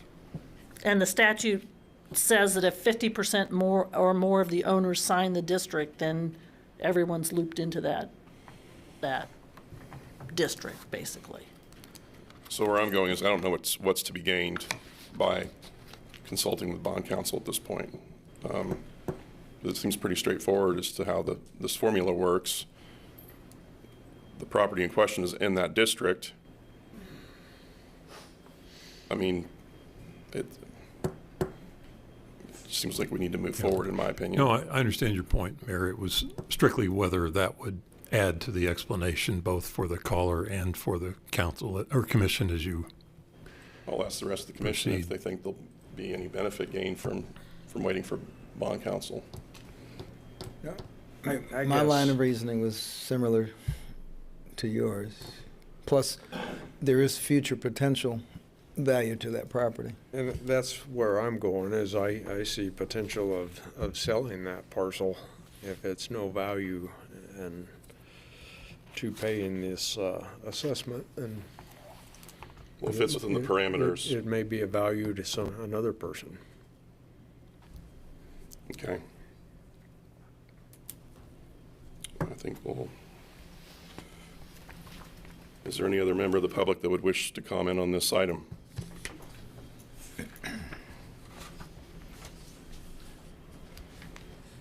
Hi, my name is Mark Banker. I bought this property that's located on the Valley View District approximately 2.5 years ago. My question stems from the special assessment. It was completed before I ever purchased the property. The time frame from the completion of the project to now seems extended, and I understand that the whole addition benefits from it, but the time frame from when it was completed and the process of now assessing seems prolonged and was somewhat unexpected that this was going to be assessed on the property I currently reside at. So I just wanted to ask for comments on that, and I'm new to the public sector, so maybe this 3, 4, 5 years, I'm not sure when the project was completed. Sounds like 2017 was when it was decided on. So thank you.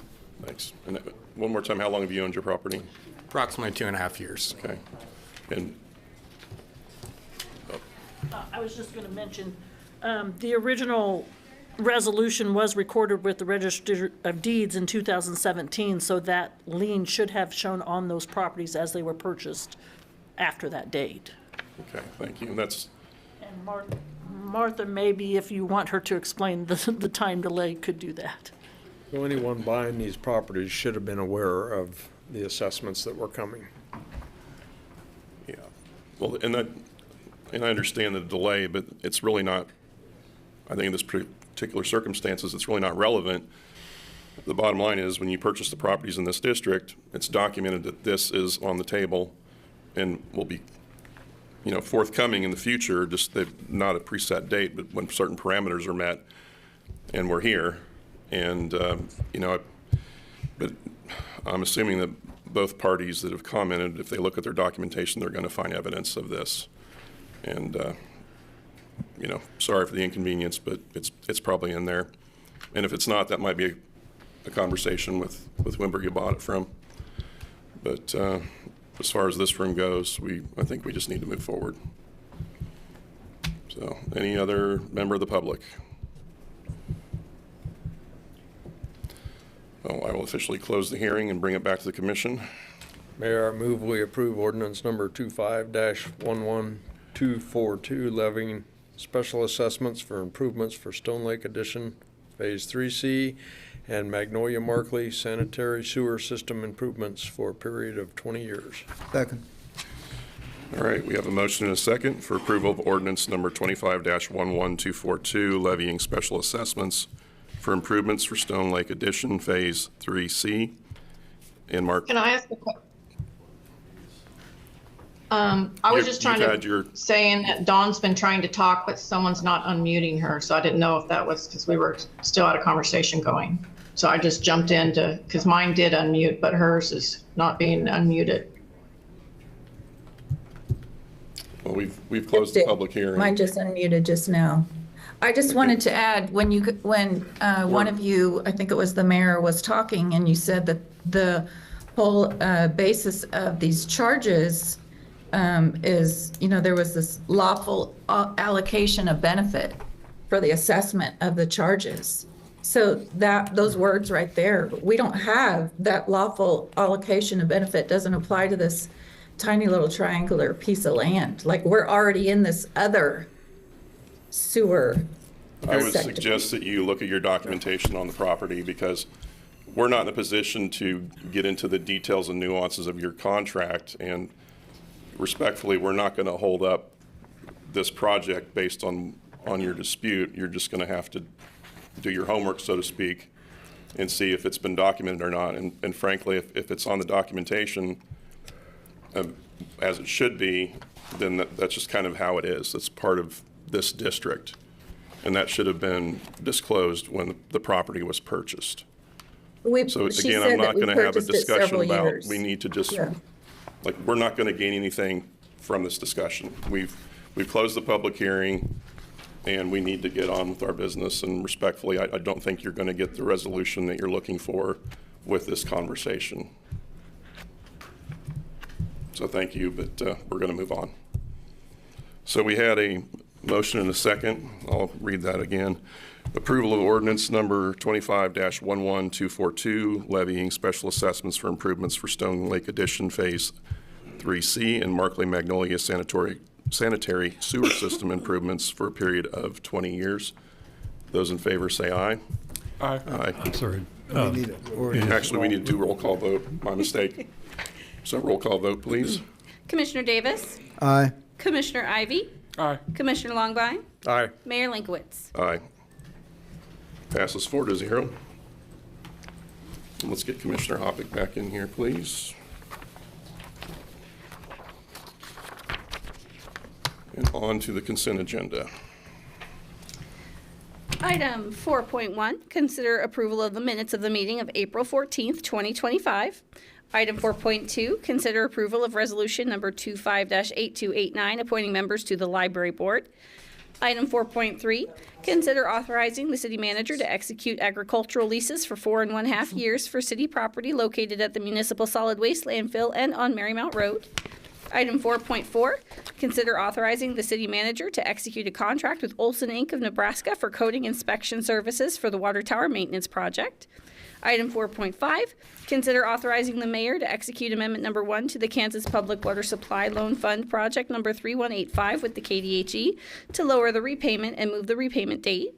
And item 4.6, consider authorizing the city manager to execute an assignment of agreement between the city of Salina, Kansas and Pumphrey Trucking LLC for the cleaning of the water treatment plant South Lime Lagoon project. All right. Any commissioners have anything on the consent agenda they want taken off? I'd like to remove item 4.4. Okay, we'll remove 4.4. Anything else? Any member of the public wish to comment on any of the items on the consent agenda minus 4.4? I will bring it back to the commission. Mayor, we move approval of consent agenda minus item 4.4. All right, we've got a motion and a second for approval of consent agenda minus 4.4. Those in favor say aye. Aye. Passes 5-0. And on to 4.4. 4.4 is again considering authorizing the city manager to execute a contract with Olson Inc. of Nebraska for coating inspection services for the water tower maintenance project. Ms. Tax. Mayor and Commissioners, Martha Tasker, Director of Utilities. Would you have a specific question, or would you like me to? My question is, Talk through we it. approved this project for the water tower maintenance. Why wasn't this included in the initial project?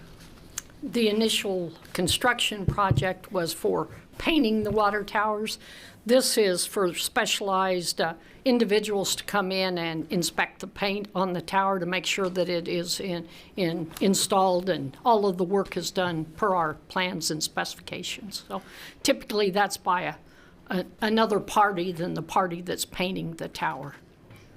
So is that normally how it's done? It is normally how it's done. And previous projects, we've had a couple other contractors that have said, well, we could inspect our own work, but that's probably not in our best interest. We feel like we need someone specialized with the right equipment to measure the thickness and to ensure that the metal has been taken down to the proper surface before the paint's applied. And we just do not have anyone on staff that's trained to meet all of those requirements. And so far, not everyone has volunteered to go to the top of the water tower and then go inside and look around. For safety and technical skills, that's kind of where we're at, an outside firm. We interviewed 2 companies, sent out, I think, 8 different requests, and had 2 that responded to us, and we selected Olson.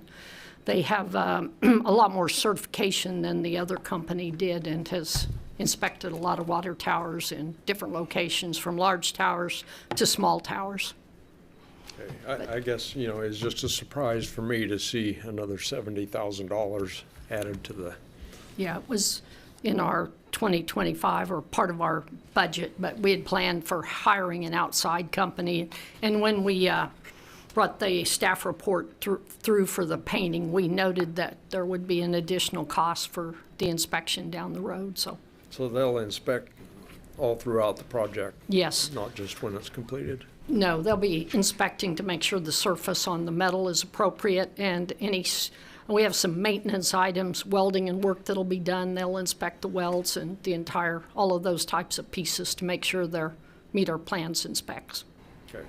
Thank you. Any other questions?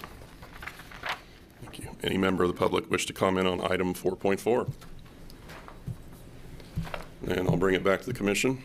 Mayor, I move to approve motion authorizing intern city manager to execute an agreement with Olson Incorporated in an amount not to exceed $69,211 for coding inspection services for project 24041.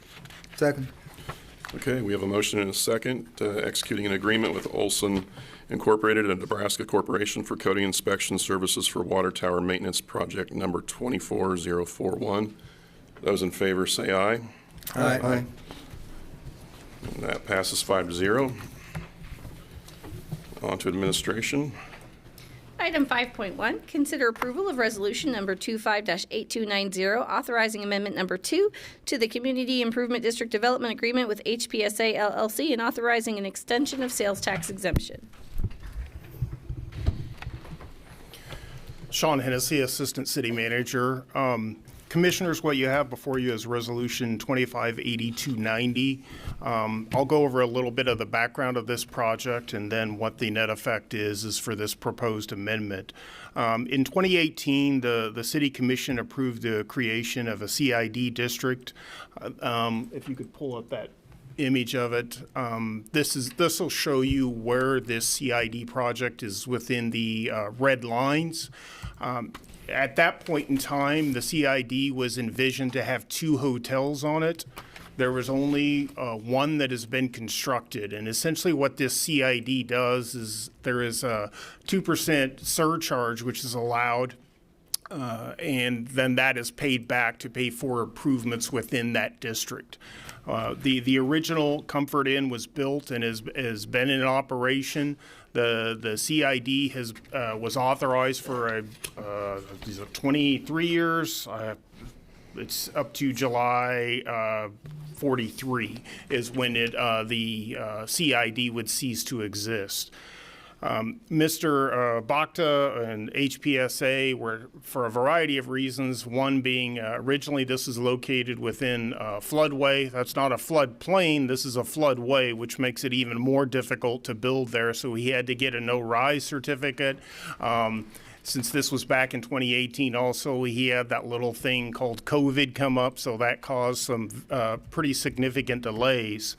Mr. Bacta has also asked for and in the past received an exemption for sales tax on construction materials. So what Resolution 258290 changes the dates for the CID for the completion of the second hotel. Changes that to 2027, the end of 2027, and also extends the sales tax exemption on the building materials till June 30th of 2027.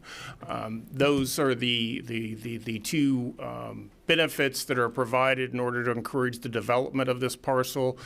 Some of you may have been here, may have remembered it used to have some dilapidated buildings. Then obviously being located within a floodway, it made it very difficult to get development going on there. Historically, the city has not supported incentives for development of hotels. However, in this case, because of the condition of the buildings and being in the floodway, Mr. Bacta has gotten the no-rise certificate. He has also completed the application and has received his building permit for the Best Western Plus. I believe he has also, Mr. Bacta is here and is able to answer any questions you may have. He has started initial construction for this. with the goal of getting it up and operating as soon as possible.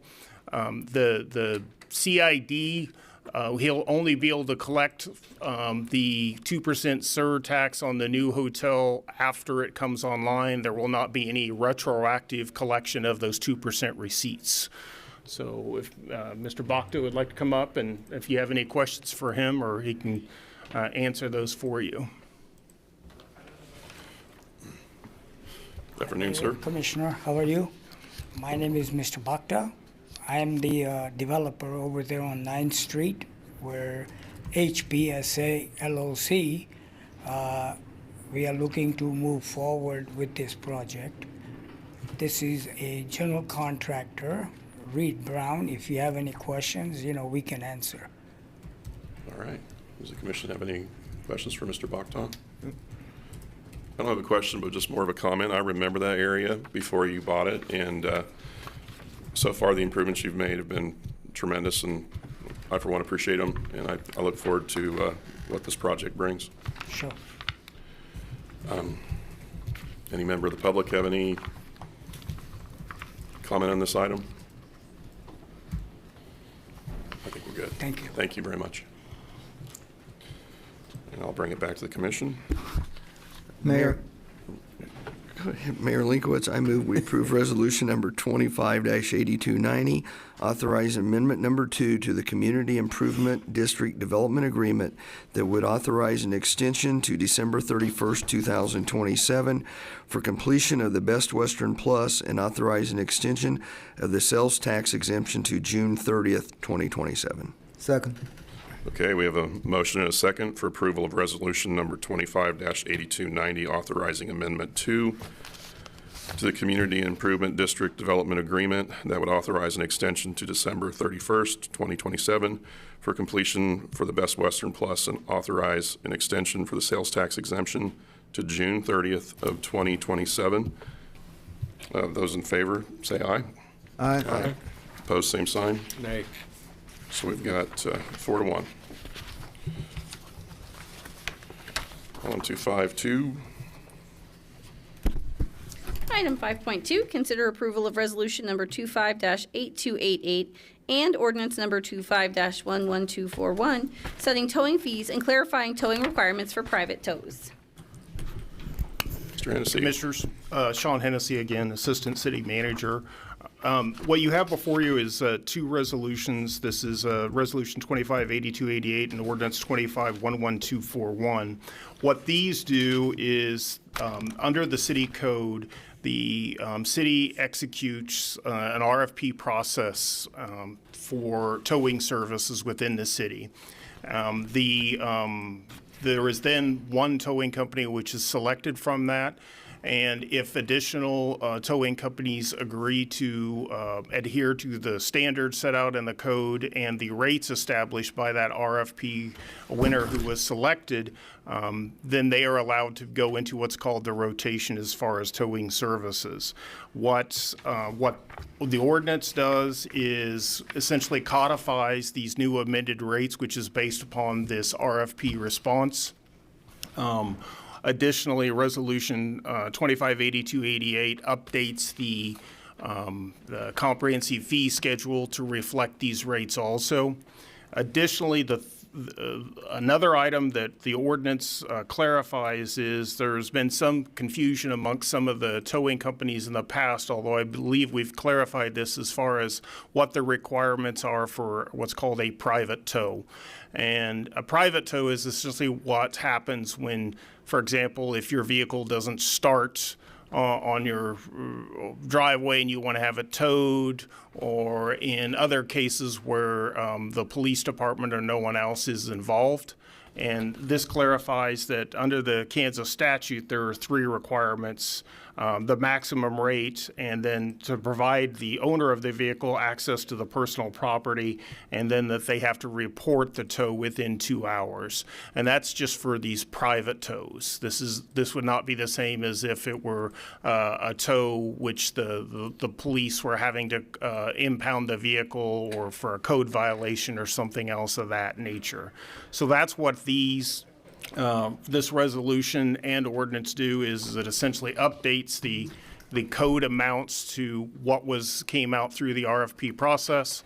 It updates the comprehensive fee schedule, and it clarifies that the only three requirements that need to be met for the private tows are those that are established by the Kansas statutes, and that applies just to private tows. I'd be happy to answer any questions you may have. Thank you. Any questions for Mr. Hennessy? Did all the towing vendor contractors sign on and agree to this? Last I heard that, yes, we had agreement from at least all four of the responses to the RFP that they would agree to these rates. You have the amended rate schedule in front of you, and they had agreed to that, so they would be included in the rotation.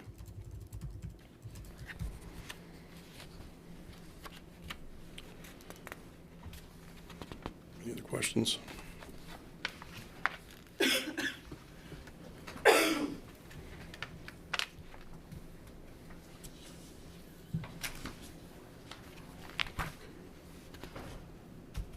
Are you good?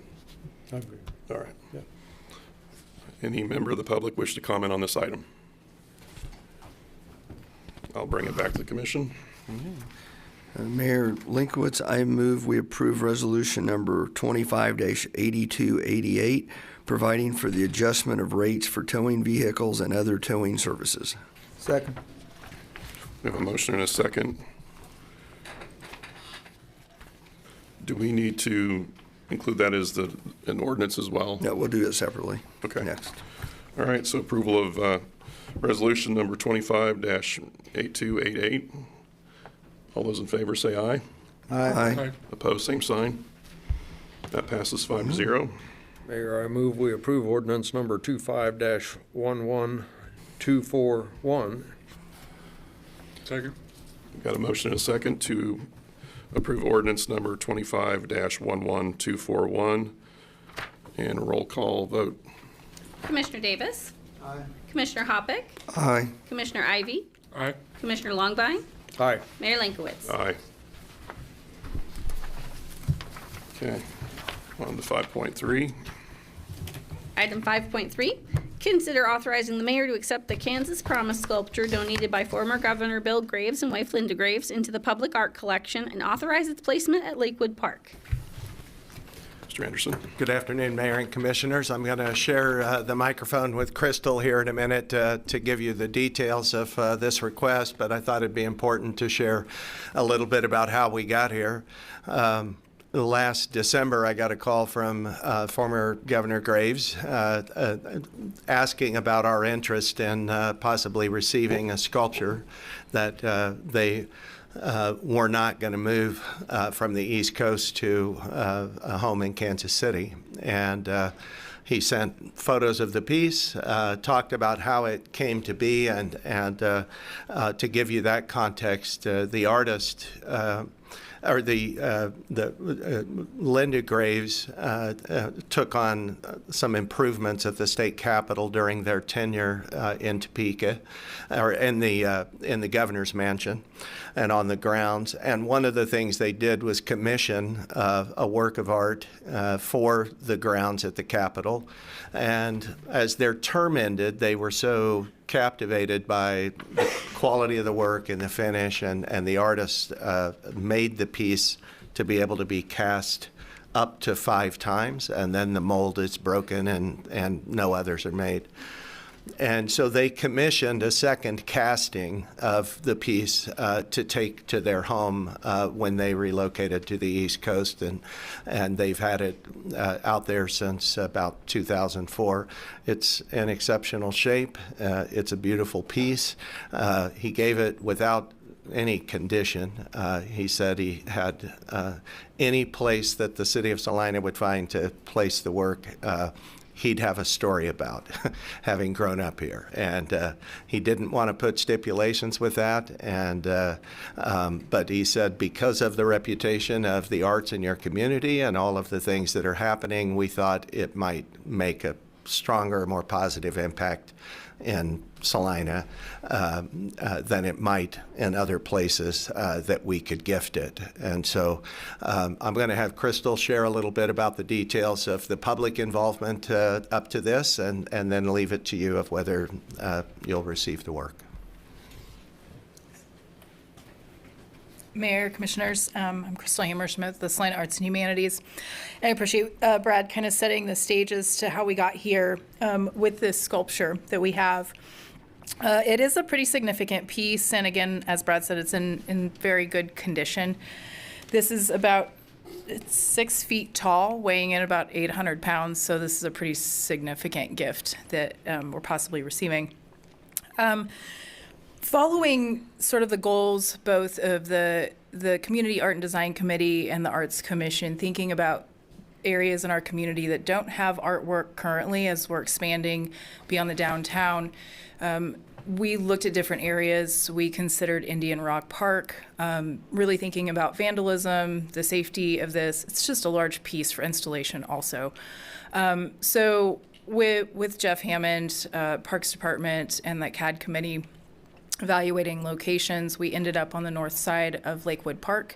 And there we do have images of the proposed location and aerial view, and then sort of, it's not the prettiest that I took at this time of year, but there's a small little sort of island there on the north end as you're pulling in where the boat ramp is. So you would pull in, and we'd like to place it in that little island. The photos don't make it look very large, but we did flag out a potential footprint. We haven't decided on a specific orientation, but we have more than enough room in that island to get the sculpture placed over there. It will require some concrete work. We want to make sure we've got a solid foundation. So that'll be something that I will work on contracting out. Parks is pretty busy this time of year, so we've got a couple different pieces of concrete work to get done. So we're basically going to level that area out. We want to maintain the redbud tree that's there. There's some stones and some other landscaping. So we want to maintain as much of that as possible in that area. Even though we're going to go into a little concrete work, it really does fit well with the piece itself. So yeah, there's some work to do for the installation. I haven't started that contracting process yet, but that will really be the only cost to us and is included in our care and maintenance that we have available on our annual budget.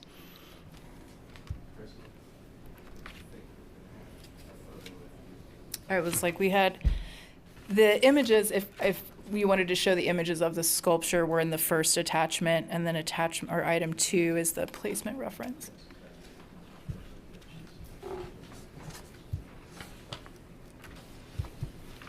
Do you guys have any questions about the installation or kind of what we have ahead? Any questions? It's very, very generous, and one more Salina citizen philanthropically minded and making the community just a little bit better, and it's nice to see. It feels good to check that box of getting artwork in places that we haven't thought about, and this is such a huge resource and gift to the city to be able to just expand into that space, and I think it fits really well. So this isn't the most beautiful photo here, but you know, it is the season, so it's difficult to see in that one. I don't know. So here's an image of the piece. It's deceiving in the photo. A lot of the base in the images we received, we couldn't see the base, so we probably had a couple feet worth of base in that sculpture when we unpacked to realize how tall it was.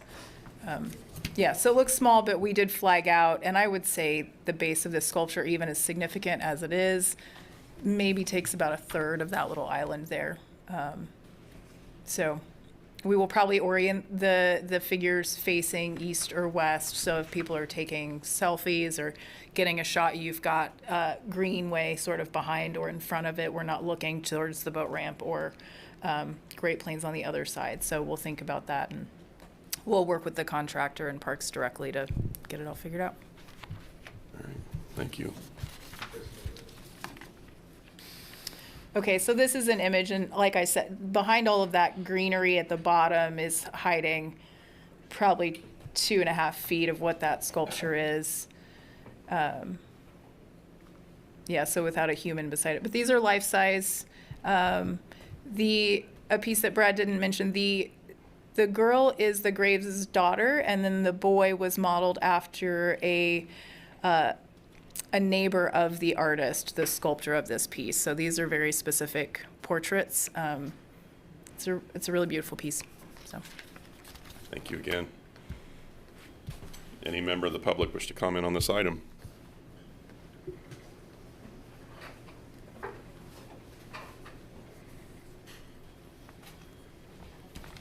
Northern Magnolia, you got to look at it from another avenue.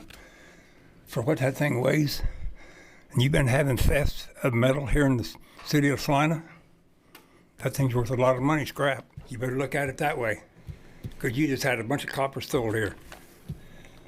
Thank you. Anyone else? I guess I would like to acknowledge and thank the Graves family for this donation.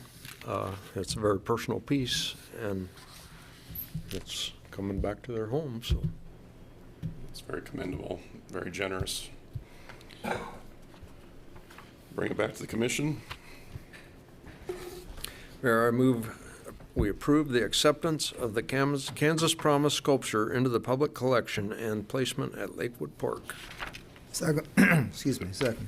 We have a motion and a second for acceptance of the sculpture Kansas Promise into the public collection for placement at Lakewood Park. All those in favor say aye. Aye. Aye. Opposed, same sign. Passes 5-0. And on to 5.4.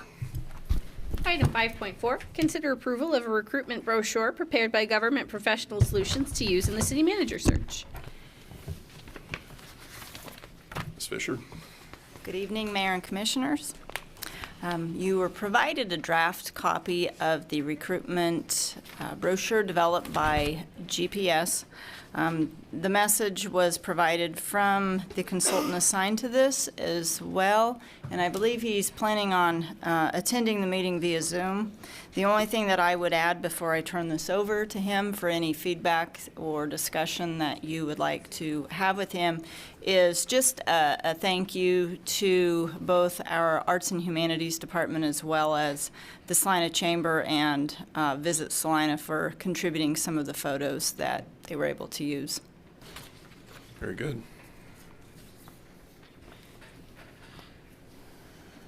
Joel, are you with us? I am here. Perfect. We can hear you just fine. Okay, well, we're 1 for 1 on the day then. All right. So I wanted to thank all of your department heads, other than the couple I wasn't able to meet with, for a generous donation of time. We spent a lot of time talking to those folks about what was going on in their departments. I know each of you spent quite a bit of time with me as well. We've tried to really incorporate the major themes and the things that we felt were important from those meetings into the document. I feel like we've done that. We had two kind of outstanding issues. One was that the position description actually says master's degree, and I know that I mentioned that to each of you in our meetings, that I felt like that was important.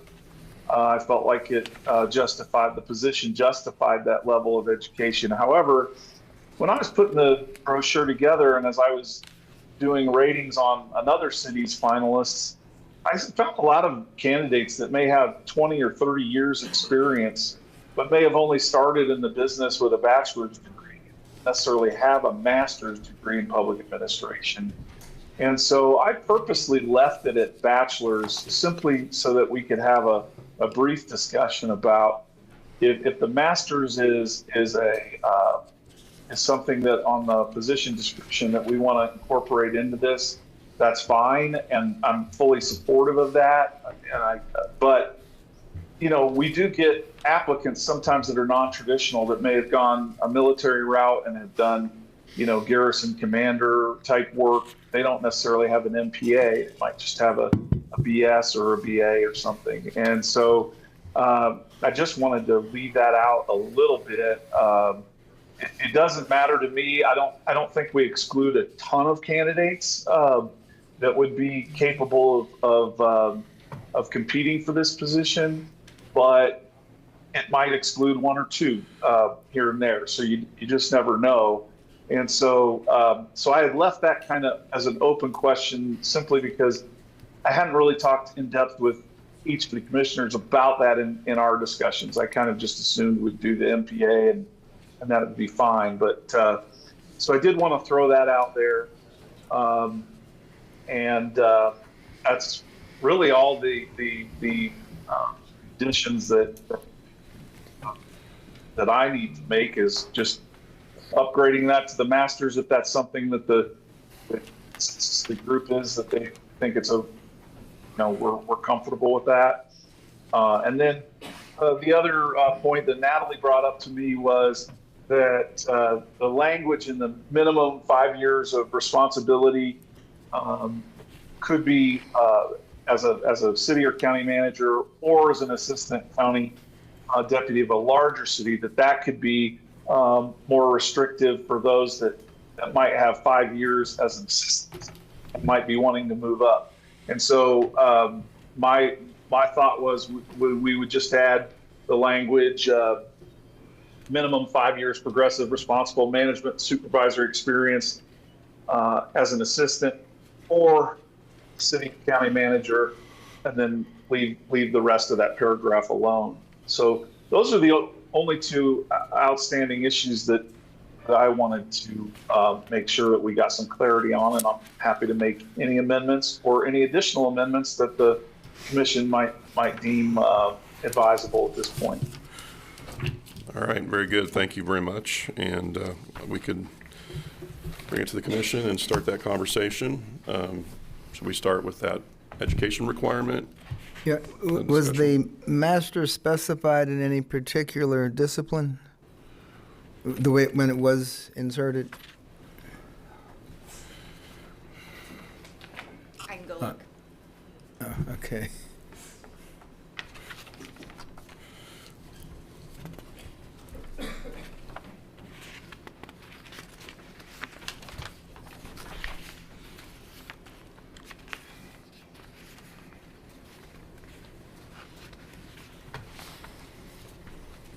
If it helps, those are the final two bullet points on the ideal section, the ideal candidate profile section. So if that helps you identify kind of where we're looking at the language.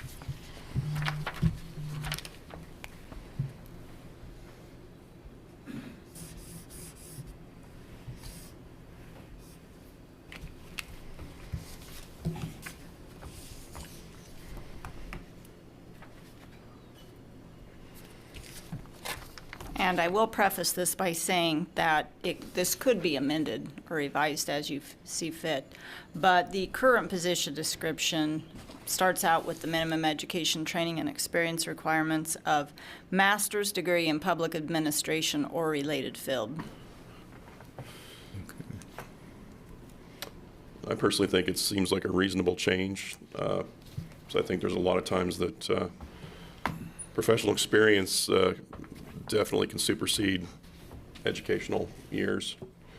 I guess it depends on the work environment and a lot of variables, but I think it seems reasonable to open that up and lower it to bachelor's degree.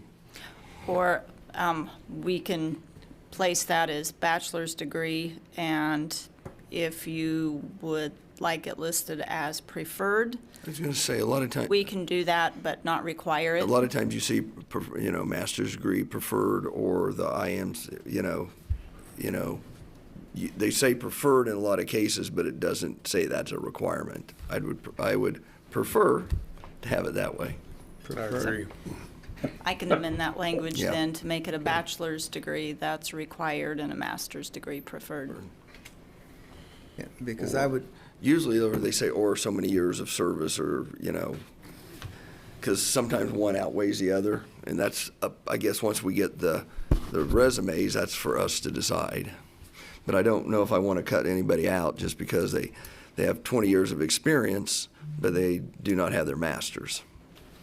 So however we have to word that's how I would prefer to see it. I agree wholeheartedly on that. Of course, you then would be justified in asking that person why they never went and got their master's. Too busy working. Masters You're doesn't right. always mean. I mean, I see people. I know. Nothing against Right. nothing against you, doctor. But I've seen people with doctor's degrees that don't know to come in out of the rain. So, Right. that's the old saying. So, but I know you do. So, Because, there's no city manager school that you go to. well, and- there's. I see. What's the? Well, I mean, once you're right, in. You're in. You're right. So, yeah. 'Cause I would imagine most city managers left high school not knowing that they were going to end up being right city managers, and as long as the requirements suggest that this is a coveted, competitive position, and not necessarily one's first stepping stone. I mean, we're looking for someone way up here on the. Right. We don't want a bachelor with 2 years of experience. Right. And yeah, I agree 100%. I just have one question unrelated to the requirement. Under the business and commerce section, are there just 2 organizations that lead the arts initiatives here? Are we leaving somebody out? Are we going to offend someone here? Well, Our own Arts and Humanities Commission. I'm going to be honest with you. I reviewed this, and mine's pretty marked up.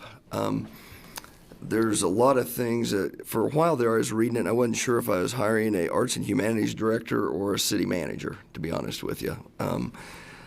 There's a lot of things I think that have been left out of this. I don't know if this constitutes having a study session fairly quickly with the consultant to go over, because we talk about rail service, which I'm not even sure what rail service we have now. We don't talk about the direct flights out of the airport. I don't see anything here about the public-private partnerships, the economic tools we've used for business development. It talks in here about a junior college, a community college, which we do not have a community college. I think we need to honestly sit down and review this document face to face and add and subtract some things out of here. I I think your list alone, agree, would be and enough to I have would the ask study Commissioner session. Davis, have you seen the entire document? You only got the pages that came out. The others in the, I didn't bring I didn't print it. But you have seen it? Yeah. Okay. There's many inaccuracies, and we don't have a minor league baseball team, or we might have a field, but it's not for the minor leagues. And it's very, very arts heavy, and there's no mention of the housing projects that have come together here. We spent the better part of the last 3 years working on housing. There's zero mention of that here. I would like to punt this and take another run at it. And that begs the question in my mind, Mr. Bankston, is this something that we would do in the course of an executive session, or is this something, these revisions need to be done in a public venue such as this? I'm of the opinion that it does all need to be in a public setting. There's really, there aren't any legal issues that would involve any privileged communications in the course of the development of this. And we're still at that point, whereas we've touched upon previously, we're at the stage yet where you are dealing with general qualifications, general descriptions of information for potential candidates. At the point in time that you are, and you are sorting through identifiable individuals where their privacy interests attach as applicants, then you're in an area where those are appropriately and necessarily executive session discussions because of the privacy interests of the individual. So we're still at the stage where all of this needs to be, anytime you all are deliberating, it needs to be in the open session. I disagree. I disagreed earlier, and I'll disagree again, that I think as far as critiquing this document and We each met with Mr. Lowe individually to kick this off, and I don't know why we cannot do that again to discuss what we want in this document. Well, if that does not involve any interactive communication between or among commissioners, I understand your point. My sense was, as soon as we start speaking of study sessions and any opportunity where you all are collectively identifying the desired components of the document, that is a meeting, and it is subject to the open meetings law. This is not an official document yet. Commissioner, anytime you all are interacting or having engaged in interactive communication, I don't care what it's about, if a majority, 3 of you, are having any interactive communication regarding the business of the city, that is a meeting. And my advice will always be that that needs to be in an open session unless it qualifies lawfully for an executive session. And as I explained previously, we are not at a point where any of this qualifies for an executive session. Could it be an open session in a less formal setting? Like, well, certainly, if the public has access, correct. Certainly. Yeah. But sometimes it might be easier to sit around a table and discuss it versus sitting in a row like this. I was actually going to ask if, depending on how much of the public we would anticipate showing up, that room would work nicely for this type business. I don't know whether it's a room you can broadcast from. Yeah. Okay.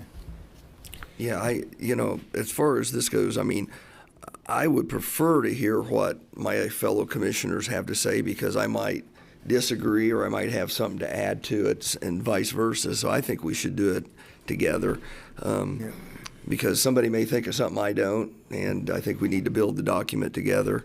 I think we need to.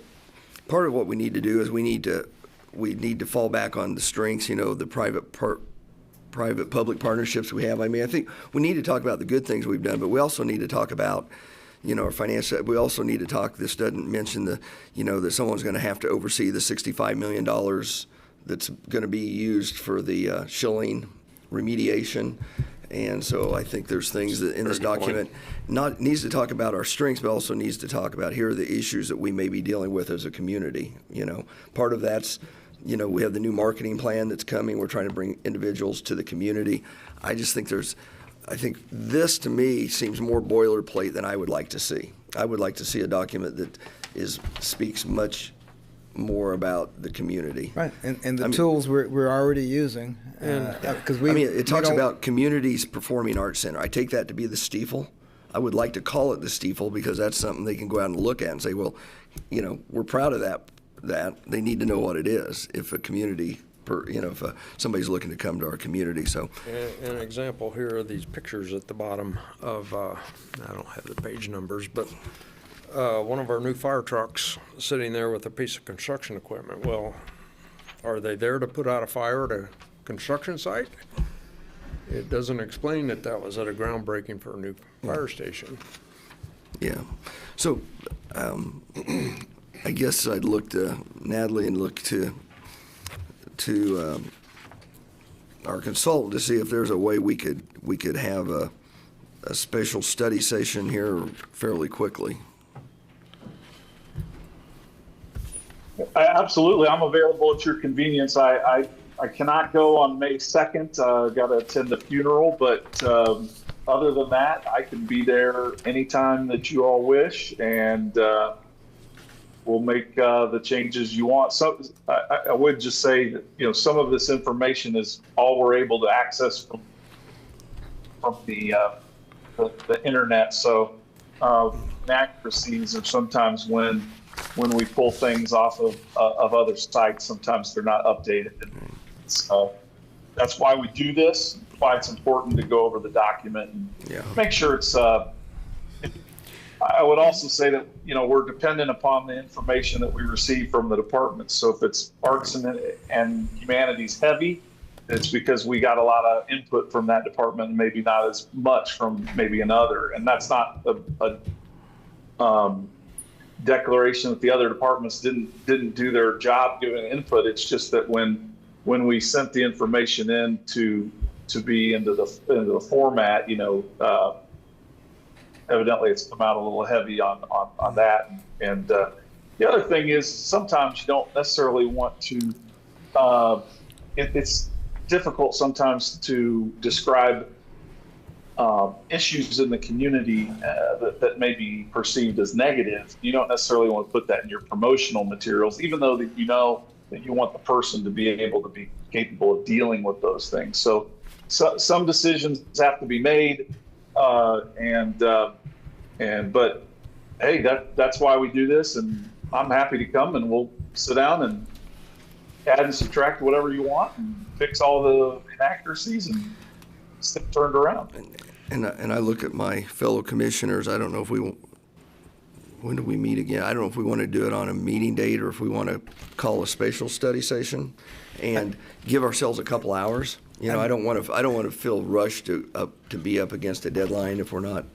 How's next Monday? I would be in favor of an off meeting day and I would too. Specific study session. What's Monday's date?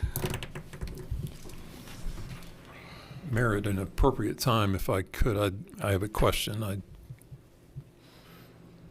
would say now is a good time. Okay. It's the 5th, by the way, May the 5th. So bring the tequila. Well, certainly. What? I didn't. Cinco de Mayo. Oh. I'm trying to figure out where the tequila came from. I'm not opposed, but I wasn't quite sure. I'm not sure the document gets a lot better. Yeah. A little bit. Yeah. I'm sorry, Mr. Worse. That's right. To Commissioner Longbind's point, what you have done thus far was certainly an appropriate, lawful exercise of where you each provided individual input. And I would be, of course, interested in, certainly yours and Mr. Lowe's thought on the matter, but you're certainly at a point where if you wish to articulate your individual concerns and communicate them to Mr. Lowe and him alone so that he can better prepare for that group discussion, you're still certainly in a position where you can do that. It's when you start discussing the matter. So what you're saying is we could send him an email individually with some of this information so he could be a little more prepared when he comes to town? Right. Okay. That was the thought, if he thought that would be helpful, and if you wish to do that. Okay. It's when you start talking together that it's a different scenario. Yeah. No, that would be very helpful because I could make some of those changes probably aren't going to be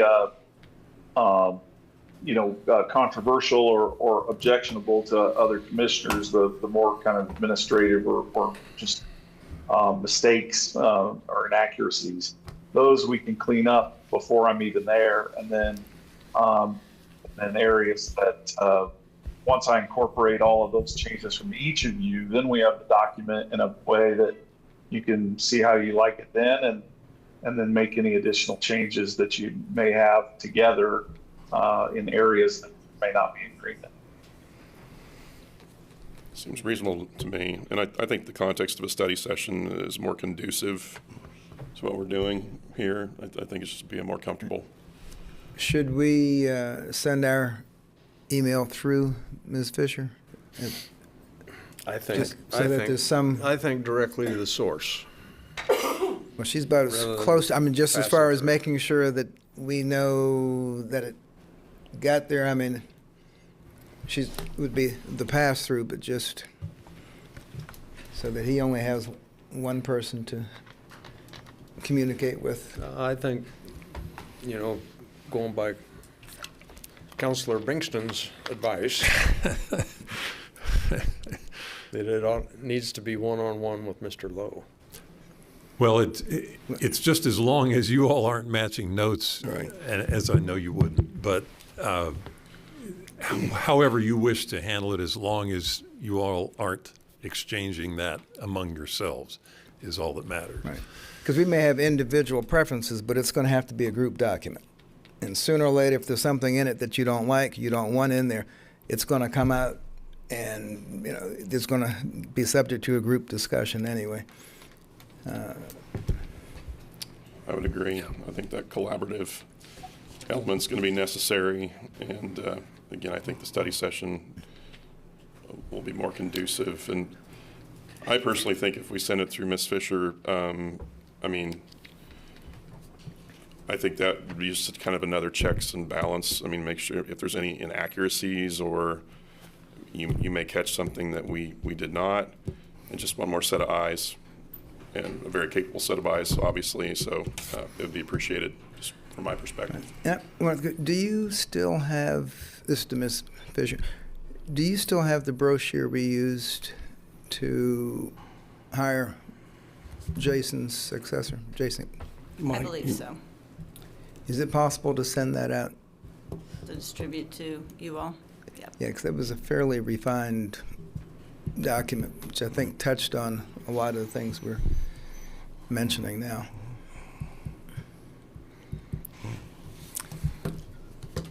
So if I could add, if you just CC me on anything you send to Natalie, just individually, then I'll have it and I can get to work on it. And certainly she can scrub that data, but if I have it directly, I can get to work on it immediately. Yeah, I don't know if I'm sending mine to Natalie for her to scrub it. Mine's going to be more bullet point type things. So my purpose was not to have it scrubbed, just to make sure that we knew it got there.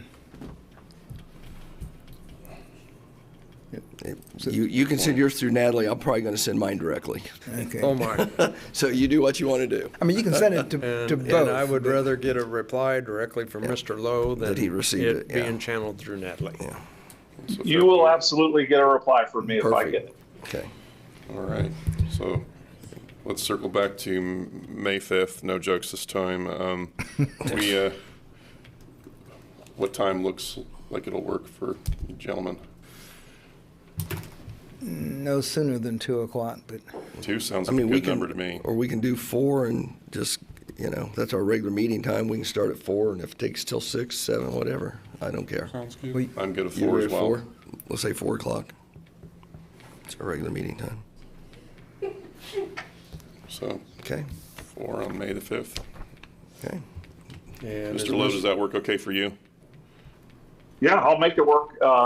I just asked that I have those provisions that you want to see prior to traveling. So as long as I have them by May 4th, I can get them incorporated, and then we'll have a new document to look at on May 5th together. All right. Sounds like we have a plan. Thank you. Thank you. Anything else we need to cover before we move on to the next item? Somebody want to get Jacob? So we did decide on 4 o'clock. That's affirmative. That's 4 p.m., May the 5th.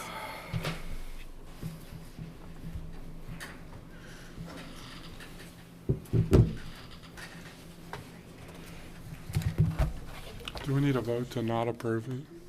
No. That's a good word. Mayor, if I may. Yes, sir. Ms. Goding makes a good point. Oftentimes in the special meeting context, it's more of a spontaneous, not prearranged circumstance, but in that you know when you wish to meet, it probably would save some steps if you wish to go ahead and actually call that special meeting and vote to conduct such a special meeting. All right. I'll need a motion on that. Well, do we want to include in that to not approve this brochure at this time? no, I just moved that we have a special meeting on Monday, May 5th at 4 p.m. to discuss and refine the city manager recruitment brochure. Second.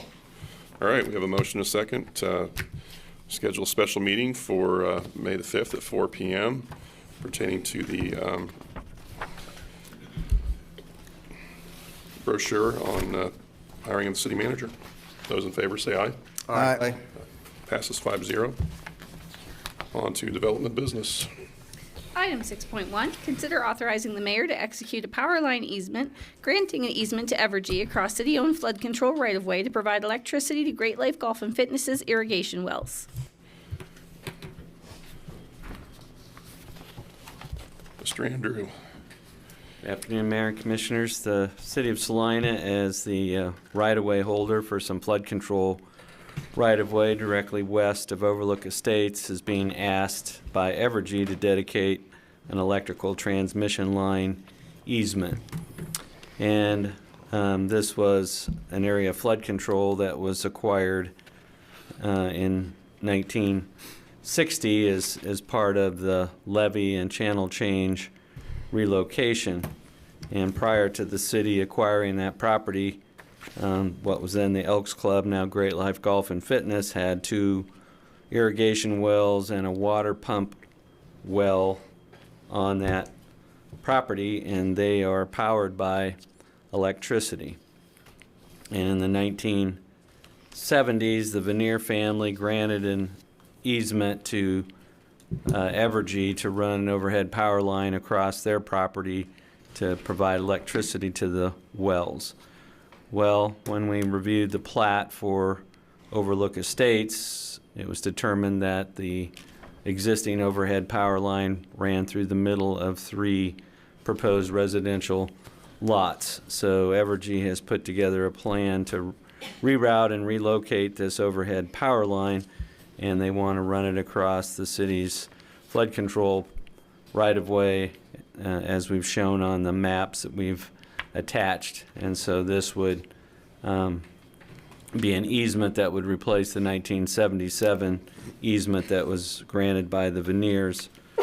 The city currently has a lease with the Tilburg family for farming, and the route of the overhead line and poles was run by the Tilburgs, and originally it was going to be pushed to the east edge of the property, but the Tilburgs expressed a desire to have it just be a straight shot over to the pump, and so the alignment has been reviewed by the Tilburgs. They don't find it would interfere with their continued agricultural use of the property, but this is under the ownership and control of the city, so your options in looking at this would be to, by motion, authorize the mayor to execute a power line easement, granting an easement to Evergy across city-owned flood control right-of-way. You could postpone consideration of this item to a future meeting date to allow staff or Evergy to provide additional information, or you could decline to authorize the dedication of the power line easement and provide additional direction to staff and Evergy, which could involve coming up with some alternate route. I think we have a map in your packet that shows the westerly lots around the cul-de-sac where this power line runs right through the middle of those lots, and this will be a relocation. The city doesn't have any financial obligation or cost associated with the relocation. We're just being requested to provide a route to get to the wells. So with that, I'd be open to any questions commissioners might have. Thank you, Mr. Andrews. Any questions? Will the new route with the lines still be overhead, or will they be underground? It will still be overhead. It will have poles and be overhead. The what? It'll have poles and be overhead. It'll still be overhead. Yes. Any other questions? Any member of the public wish to comment on this item? I'll bring it back to the commission. Mayor, I move to execute a power line easement, granting an easement to Evergy across city-owned flood control right-of-way to provide electricity to Great Life Golf and Fitness irrigation wells. Second. Okay, we have a motion and a second to authorize the mayor to execute a power line easement, granting an easement to Evergy across city-owned flood-controlled right-of-way to provide electricity to Great Life Golf and Fitness and the irrigation wells. All those in favor say aye. Aye. Opposed, same sign. Passes 5-0. And other business. Any commissioner wish to discuss? Yeah, I have something I would like to say. This morning we had somewhat of a alarming potential threat at South High, and I would try to follow it on social media and then also we got updates from the interim city manager. And first of all, I'd like to thank staff at South High and their administration for their immediate response to protect students and against a potential threat. It sounded like they did everything they were supposed to. The resource officer that we had there sounds like followed protocol and did a nice job. I'd also like to thank the law enforcement for their quick response and immediately entering the school. We received the 911 call at 9:10, and we had officers within the building within 5 minutes. And I think we should be proud and thank those individuals for immediately going into the school and looking to see if there was any threat to the students and staff. Which leads me to probably what really is, I guess maybe I'm just starting to get a little thin-skinned, but was out on social media, and there were some individuals out there that were questioning the integrity of the city and the Salina Police Department. There were some people posting that the police department was not being forthright in whether there was a gun involved in stuff, and posting false rumors and things like that. And I think the only way we can stop that is if you know of one of the individuals that was doing that, call them and tell them to stop. You know, we have individuals that take their job seriously, and we do not need people out there trying to fuel fear within the community. And with that being said, I just wish people would sit back and try to use some maturity before they start posting things on social media. So again, thanks to the school staff, the police department. Thank goodness there was no risk, but if nothing else, I think it tells us that we have people in place that are willing to step up and do what's needed if anything happens. So that's commendable. I'd follow up that I think we can all be grateful that this did turn out to be not a major issue, but our response was swift and everyone safe, everyone went home. Well, it's also an opportunity for anyone here who has some, I'm not going to call it extra time or free time, but has the motivation and time to reach out and start helping youth and sometimes adults. You know, these are very often cries for help. And, you know, we've got enough retired folks in town, people with extra time. If you really want to make a difference in your city, you know, put your time and your effort where your mouth is and get out there and see what you can do to help folks. You know, in the school, we're trying to get a Boys and Girls Club here built in Salina. There are lots of opportunities in places that would benefit from help now so that we can, you know, diffuse the next episode so that it never happens. Well said. Any other? I do have one other thing on a lighter note.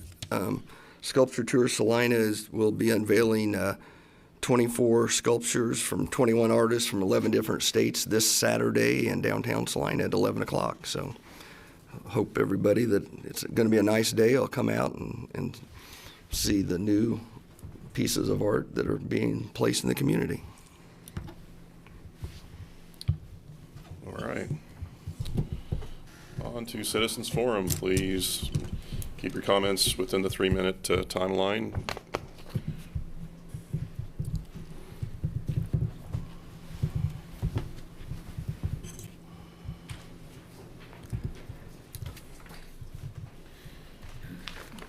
Norman Mantle, Salina.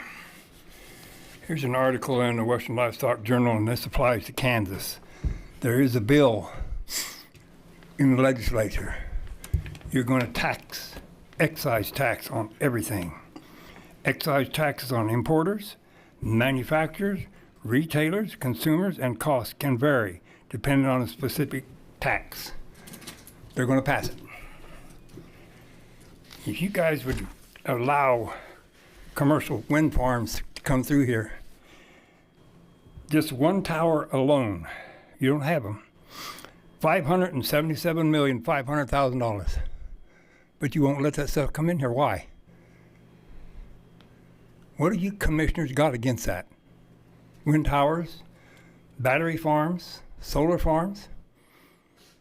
You want economic development. That's just one tower. And you won't let it come here. Why? I think you're talking to the wrong commission. I think you need to talk to the county commission. We don't have room to put wind farms in the city limits. You got a solar farm here in town. Anyway. Thanks for your comment. Anyone else?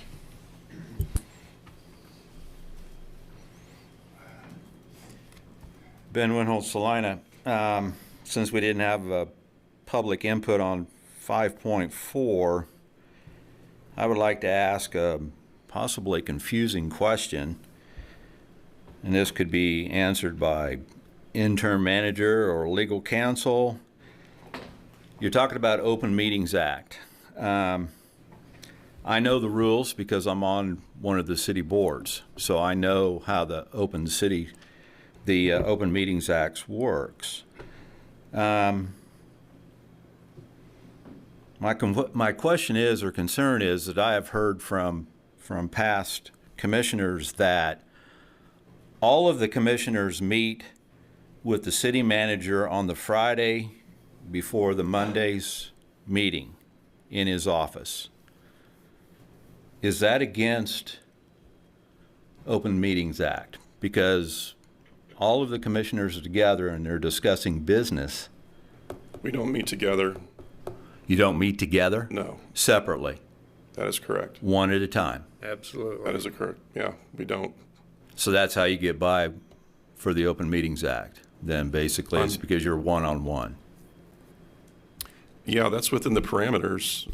So I'm going to leave that to Mr. Bankston because Well, if I may, I'm not sure what you might be insinuating by referring to it as somehow getting by the Open Meetings Act. I don't view it as that at all. As I perceive it, the meetings are individual. The conversations could be, I've not ever sat in on one, but I assume it's largely up to the questions that commissioners may have, and that it's not a pre-planned agenda common to all of the commissioners. I understand it to be more of an individual conversation as they communicate with the chief executive officer of the city in their responsibility as the governing body members. So I'm not sure what you're insinuating.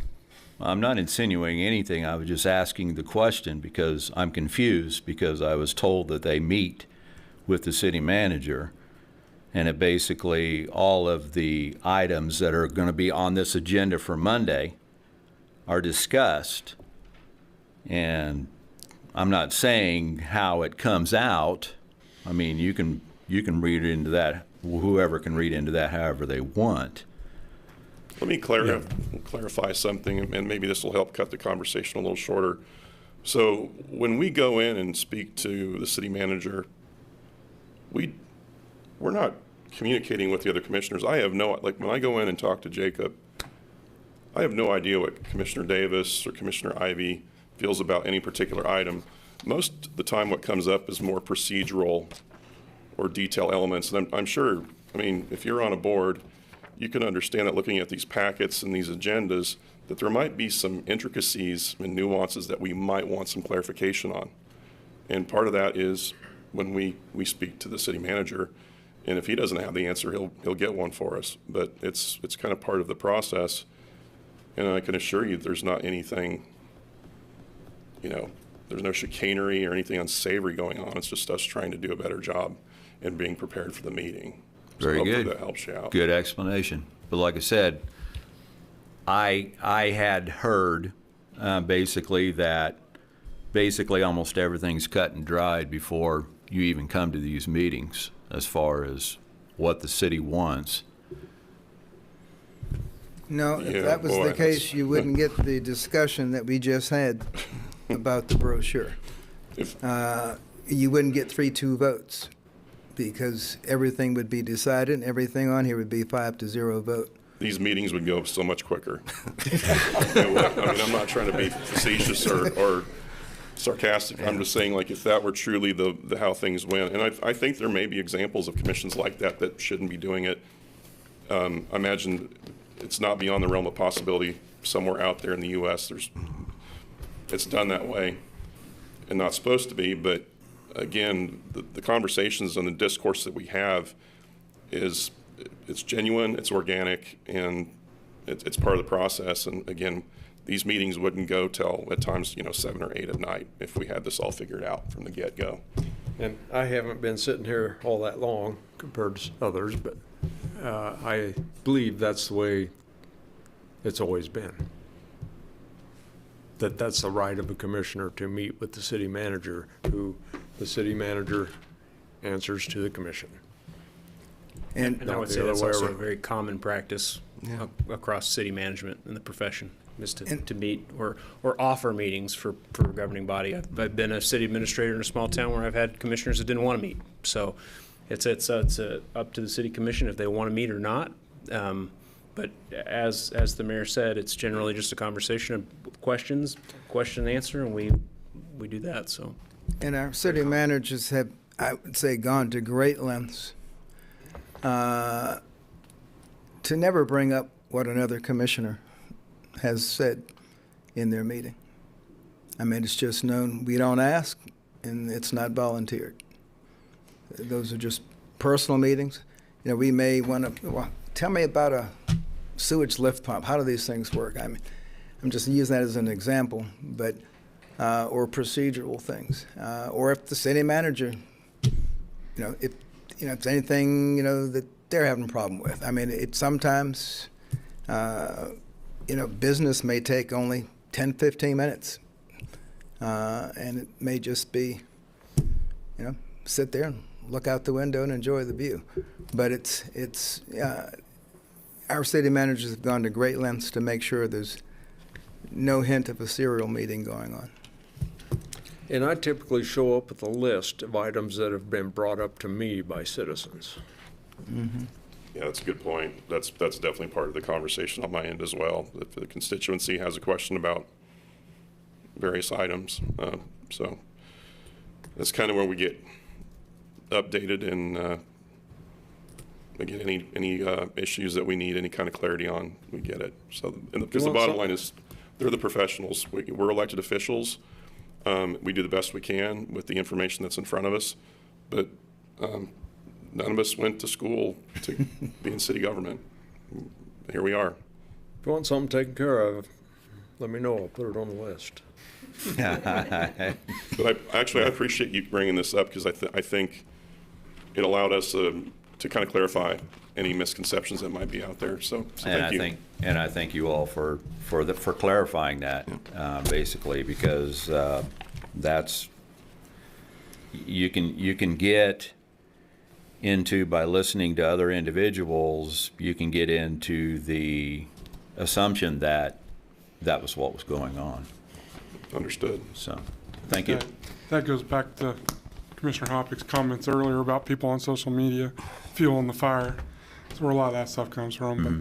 But I can personally say my first year on the commission, the city manager meetings were invaluable because not knowing a lot of stuff, that's where I got a lot of my answers. This morning I called Jacob to ask him about the CID for the hotel, and that happened in 2018, 4 years before I got on the commission. So, it was a quick 5-minute conversation, and we clarified it. That was our meeting this week. All right. Okay. Thank you. Mm-hmm. Anyone else that'd like to make a comment? I move we adjourn. I think. Second. All right. Those in favor? Aye. All right, we're adjourned.